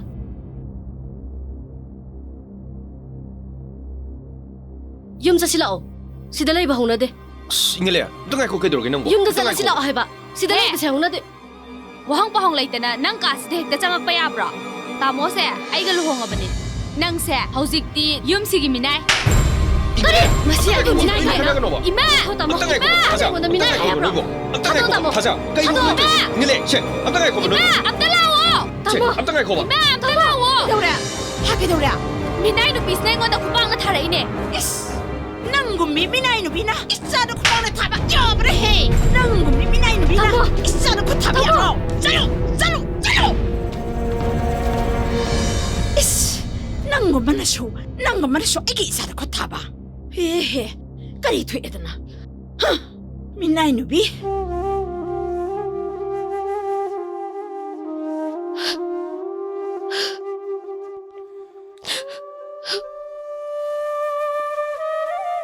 Mamagi salamatong imahay chano ay gadawri basibok kayo no.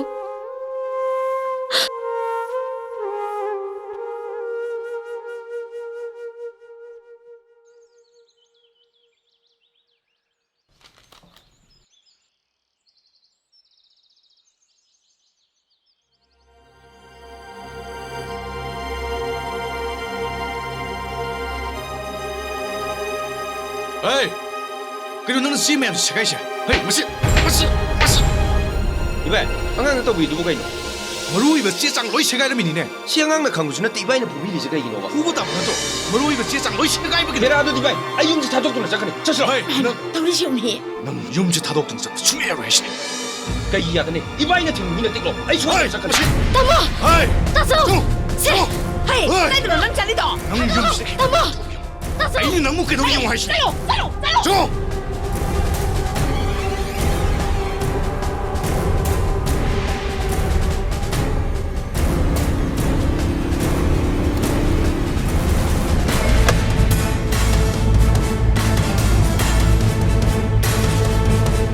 Tado!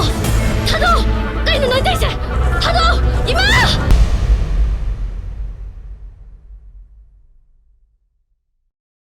Ingale, kayo re? Tamo, ay mapamdulat at piham kizay tamo. Ay mangyam nuwairam diit. Makoy na ibuhalam eh. Ay pupubigan o tamo, ay pupubigan o. Nang nasiran turan wakan kalaga tumbado da ne. Pataba mangmangin. Se, tumto.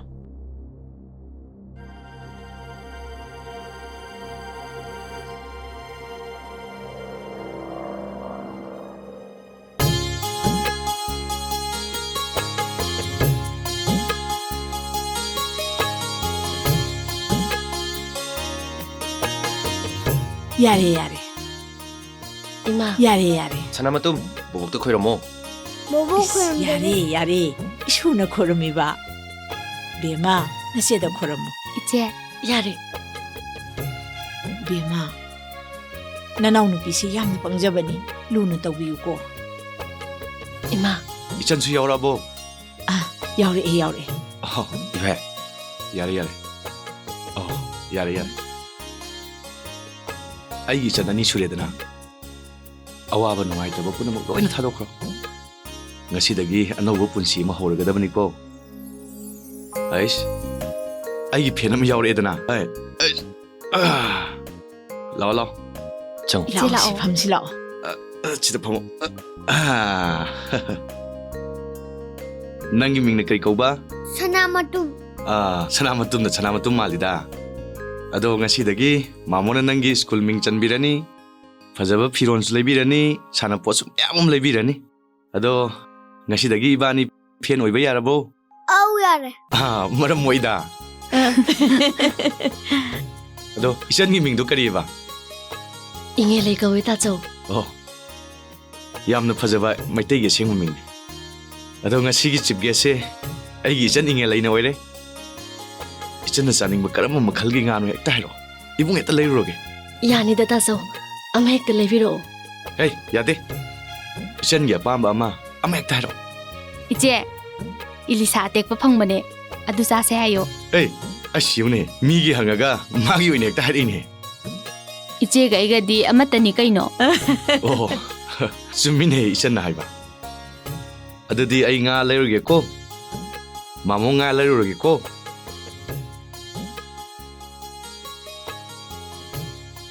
이제 희홍으로시 라오.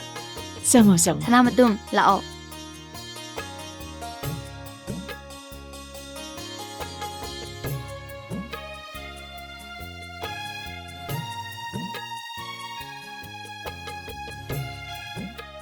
타는 이마. 모이 아니나 누시지 않는 레이바 하이브세. 난기 콧대 레이고 이붕어. 호이마.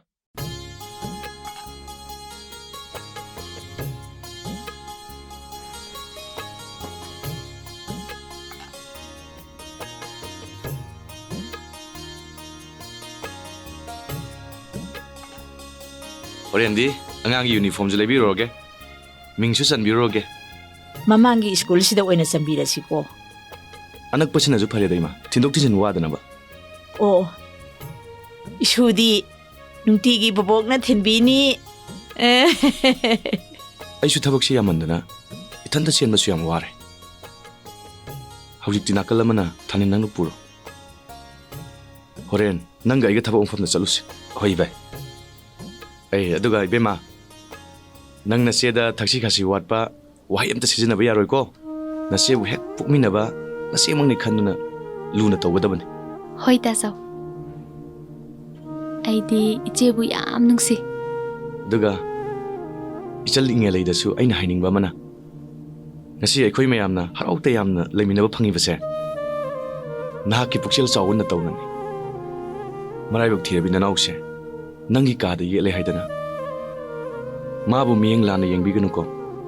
Pibam yam chadana leiramba ikhoigi imungsibu ta chawoina anawba mangala ma pibibase aigidi mangoina thoe siraga loiraba punsi sida nungsi chana na hingmina basibu leiti ta chaw thajana iba nungsibadagidi aina thajaba nungsibana saruk chama hele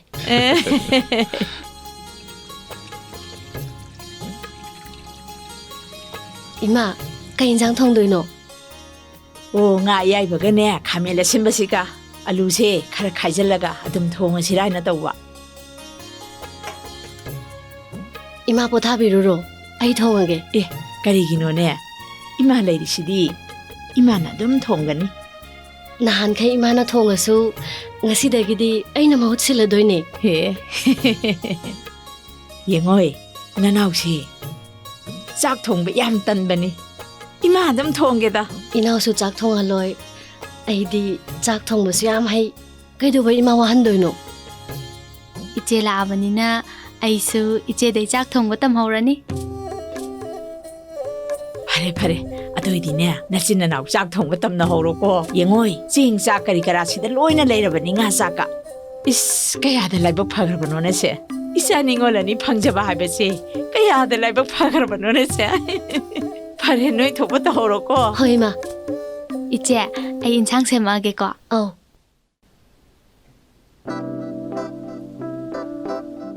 다모세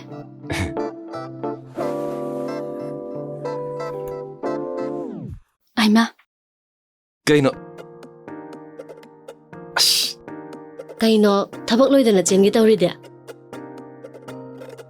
ꯇꯥꯃꯣꯅ ꯊꯟꯗ ꯂꯤꯠꯆꯔꯣ 헤이 야로이 ꯑꯝꯇ ꯂꯤꯠꯂꯧꯁꯦ ꯂꯤꯠꯂꯣꯕ 이제 ꯂꯤꯠꯍꯜꯂꯣ ꯏꯁ ꯅꯪꯅ ꯑꯩꯉꯣꯟꯗ ꯊꯧꯗꯥꯕ ꯌꯥꯕ꯭ꯔꯣ ꯅꯪꯅ ꯄꯥꯏꯔꯝꯕ ꯊꯕꯛꯅꯤ ꯅꯪꯅ ꯂꯣꯏꯁꯟ ꯇꯥꯕ ꯊꯦꯡꯉꯦꯃꯦ ꯅꯣꯏꯕꯣ ꯁꯤ ꯑꯝꯇ ꯂꯤꯠꯁꯜꯂꯣꯕ ꯂꯤꯠꯁꯜꯂꯣ ꯂꯤꯠꯁꯜꯂꯣꯕ ꯁꯤ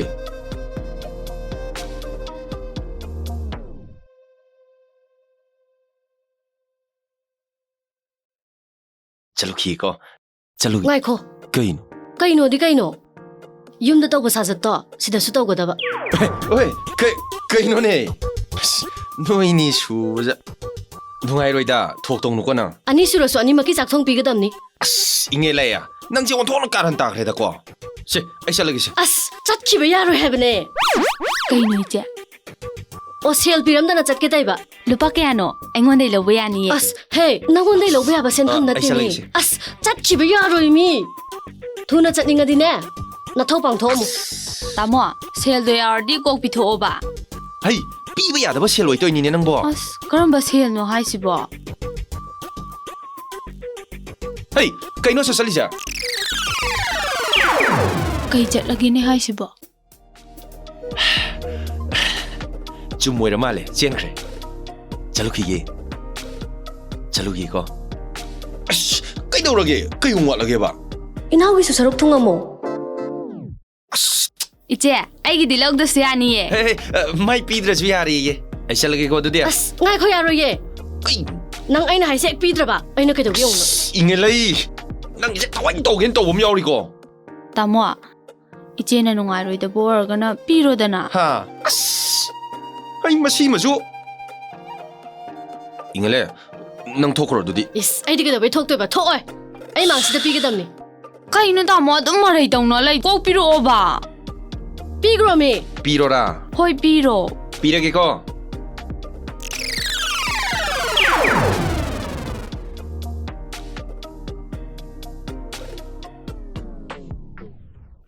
ꯑꯩ ꯆꯠꯂꯒꯦꯀꯣ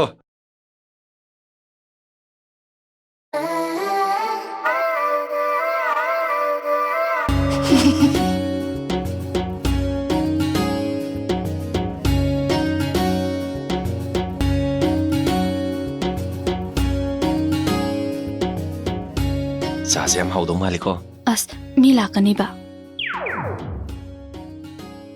ꯑꯗꯣ ꯆꯥꯁꯦ ꯍꯥꯎꯇ꯭ꯔꯗꯤ ꯍꯣꯔꯦꯟ ꯅꯣꯛꯅꯔꯛꯀꯅꯨꯀꯣ ꯑꯦ ꯀꯩꯗꯧꯕꯩ ꯍꯥꯎꯔꯣꯏꯗꯣꯏꯅꯣ ꯅꯨꯡꯁꯤꯕꯤ ꯃꯈꯨꯠꯅ ꯂꯣꯟꯕꯕꯣ ꯇꯥꯃꯣ ꯑꯩ ꯀꯩꯅꯣꯝ ꯍꯪꯒꯦꯅꯦ ꯁꯦꯡꯅꯗꯤ ꯈꯨꯝꯃꯨꯀꯣ ꯀꯩꯅꯣ ꯍꯪꯉꯨꯅꯦ ꯏꯆꯦꯒ ꯑꯩꯒꯁꯦ ꯀꯅꯥꯅ ꯍꯦꯜꯂꯤ ꯅꯨꯡꯁꯤꯕ ꯅꯪꯅ ꯌꯥꯝ ꯍꯦꯜꯂꯤꯗ ꯑꯗꯨ ꯑꯣꯏꯔꯗꯤ ꯆꯥ ꯄꯤꯊꯛꯑꯔꯣꯏ ꯀꯩꯒꯤꯅꯣ ꯍꯥꯏꯁꯦ 이제가 이거디네 짭만해 할까다봐 그이기노 나북도 파트리도 난 사올까드라나 떠보이 와니다 파레드디 아마가 한게 항우네 이제가 이것에 가나네 헬리 파사바 아시행바 하요 하여가디 낭네 함 헬리다 에 이제부 가이다 파사드리바 파자바부디 파제와 마사제 빠르가 왕부지다네 ngaki chawa yai ba man bai wa ai khoi ngaki chawa yai baga khamin sin baga thonggo kayaba hujiki khoi ngaki chawa yai baga khamin sin baga thongo hai bani da inaw khoi ngaki chawa yai ba lai brana leite je mana ne iche bunga ki chawa yai ba male hai ba haide ko ai sum phagi tawne monda oh phare horen dagidi ibani na thongba chak insang cha nangam ta thakpa yaroi ha cha loiraba loire je cha kita thaki ke dorge thakpa yaroi kaino noi chaibo chalo se chalo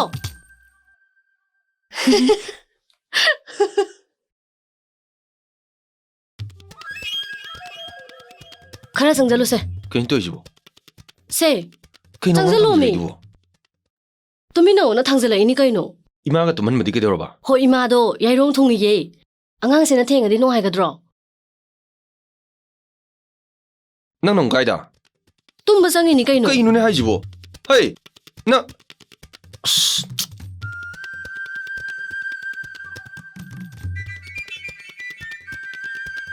ꯁꯅꯥꯃꯇꯨꯝꯗꯤ ꯁꯤꯗ ꯇꯨꯝꯃꯕꯣ? 이마부 야용 통브러네. ꯊꯨꯡꯉꯦ ꯍꯥꯏꯒꯨꯝ ꯍꯥꯏꯕꯅꯦ. 그시 통모이다. 아시네 톡도 소요 어렵니? 아이네 사오라디네. 마시 누피지 시가자 숭장장을 로이드니. 세 강한 잼다 타라무시. 에이 너는 가이다. tumba ꯆꯠꯂꯤꯅꯤ ꯀꯩꯅꯣ? 에이 그이노 너희 되지? 하 그이노 너희 되지 뭐? 씨 너희 거 미우시도 상하더나. 그이노 너희 되지 하? 헤이 그 항원에 너희 뭐? 헤이 그 너희들 니네 하이지? 통항 하르게 그이노 너희 되지? 아이 사오리 너희 나한테 자르고 통항 하이브니 해. 통지 거 하르게. ꯀꯧꯈꯥꯏꯔꯨꯅꯨ ꯈꯣꯡꯗꯨ ꯅꯥꯅꯕꯅꯦꯕ. 너희들 니네 아이 하이지? 아이 사오리 나한테 자르고 뭐지? 항 하이브니 너희 뭐? ꯆꯠꯂꯣ ꯇꯨꯃꯤꯟ ꯇꯨꯝꯃꯨꯔꯣ ꯆꯠꯂꯣ.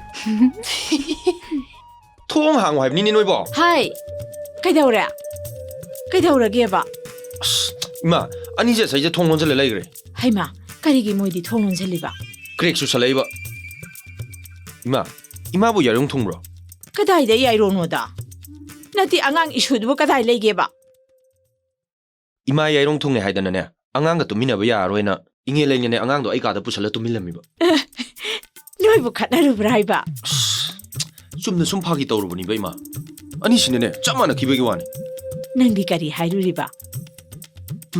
타자가 마세가세 까나네 해나 파자म 노나네. 타자나 항악바. 아다 아이나네.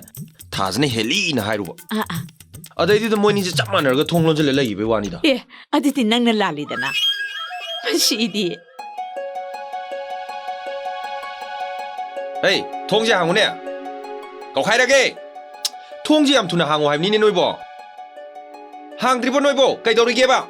아이 사오라디 노이 나타이 자르고. 아이와 하이기. 나바이 따라디네. 낭 와토 어라니. 까슈 항도 어로이 강아브라. 잘로 낭 가드 장아가 뚜무로고. 에이, 까이기노 노에니나 아이 자타멈드리디야. 롤러 타오 ꯀꯩꯅꯣ? 노에니미 우시다브라보네. 답다이게 푸더니고. 이몽ꯗꯩ ꯂꯤꯆꯩ ꯑꯃ ꯂꯧꯊꯣꯛꯑꯒ ꯐꯨꯅꯤꯡꯉꯩ ꯐꯨ ꯂꯥꯛꯑꯣ ꯁꯤꯗ. ꯑꯗꯨꯕꯨ ꯑꯩꯈꯣꯏ ꯐꯤꯔꯦꯞꯇꯤ ꯍꯣꯡꯉꯔꯣꯏ. 노이 공아시. 아도 노이니나 빰시 까이노바. 나때 아이부 라레다나 노이니다 아이부 코이라모 하이라바. 하이, 노에니 슈 티나 락나 말레다나. खरा लाखनागिनी मा अदुना खोय अनिना हुजु पामिसे करिनोबा माना अखोयदा अचान मिराय नायबा थबक तौरिसे मतुंगदा अमुक हन्ना तौररोय हाइना इमादा खोयरमगदबा अदुगा लोइनाना ngasi ayuki chaksu thonggadaba ओइ इमादा खोइरमो अदुदि खोइरमगे चाक थोंगोगा अदुदने अदुदि राखनो आइ ngमोइको अदु अरदि अखोइगी फिरेपसु होंगरोय हाय मोइना हाइरिबा थबकसे अवाबा थबक नते मोहे अपाम्बसे कोक तौबियु कैदौरगे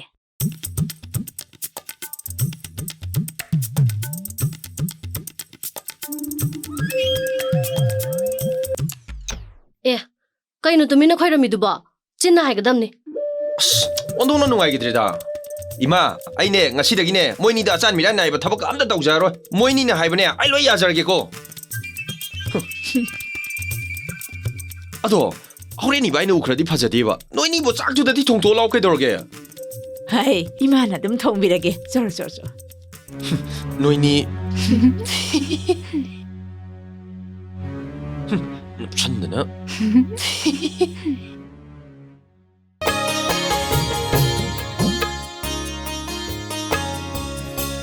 ताचो नोइनी सी केनोम हाइदों मालिदा हाइगेना लाइने करी हाइगे हाइनो हायुने हयेंसे इंगेन थागी थानिल गुरु पूर्णिमा गी नुमितनेबा गुरु गी पूजा तौगदबा अदो अखोइगी गुरुदी ताचौनिना ताचौदो अखोइना खुरुमबगी थौरांग अमा लांगे तौबने ए अदुदी याम फबा वानिने नोइना आइबु पूजा तौरगा खोइरमगदबा ओइरगदी आई नोइदा गिफ्ट अमा पिबम थोक्ट्रने अदो करी पिउ हाइनो ꯒꯤꯐꯇꯨꯁꯨ ꯌꯥꯝ ꯆꯥꯎꯗꯧ ꯃꯥꯜꯂꯤꯗ ꯉꯁꯤ ꯍꯦꯛꯇ ꯂꯩꯔꯨꯔꯒꯦ ꯍꯌꯦꯡ ꯄꯨꯖꯥ ꯇꯧꯕ ꯂꯣꯏꯔꯒ ꯀꯣꯟꯅ ꯅꯤꯖꯒꯦ ꯑꯣ ꯐꯔꯦꯅꯦ ꯑꯗꯨꯗꯤ ꯏꯆꯜ ꯑꯅꯤꯒꯤ ꯑꯄꯥꯝꯕꯗꯣ ꯏꯕꯨꯡꯁꯨ ꯌꯥꯔꯦ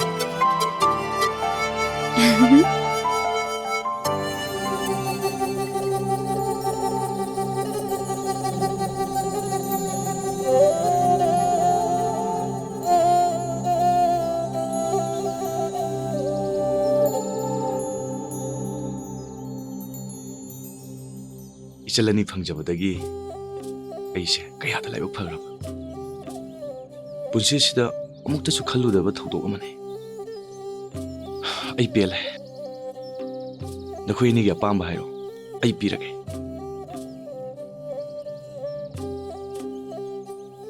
소이데나 비게드로 따져 소이데나 삐가니 ꯑꯗꯨꯗꯤ ꯄ꯭ꯔꯣꯃꯤꯁ ꯇꯧꯕꯤꯌꯣ 프로미스 아이 소이데나 삐가니 ꯑꯗꯨꯗꯤ ꯑꯩꯈꯣꯏ ꯅꯃ ꯀꯩꯗꯧꯉꯩ ꯄꯤꯕꯤꯗꯣꯏꯅꯣ ꯑꯩ ꯑꯗꯨꯗꯤ ꯂꯨꯏꯍꯦ ꯉꯥꯏꯈꯣ ꯆꯠꯈꯤꯕ ꯌꯥꯔꯣꯏ ꯍꯧꯖꯤꯛꯇ ꯄ꯭ꯔꯣꯃꯤꯁ ꯇꯧꯈ꯭ꯔꯤꯗꯨꯗꯤ ꯍꯥ ꯑꯩ ꯄ꯭ꯔꯣꯃꯤꯁ ꯇꯧꯊꯣꯛꯈ꯭ꯔꯕꯣ ꯇꯧꯈ꯭ꯔꯤꯗꯨꯗꯤ ꯍꯧꯖꯤꯛ ꯑꯁ ꯑꯗꯨꯗꯤ ꯏꯆꯜ ꯑꯅꯤꯒꯤ ꯃꯅꯤꯡ ꯊꯨꯡꯅꯅꯕ ꯑꯩ ꯌꯥꯔꯦ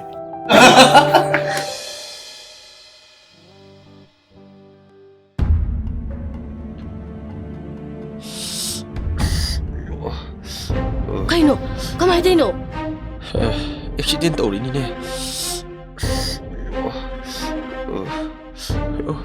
신기다 불어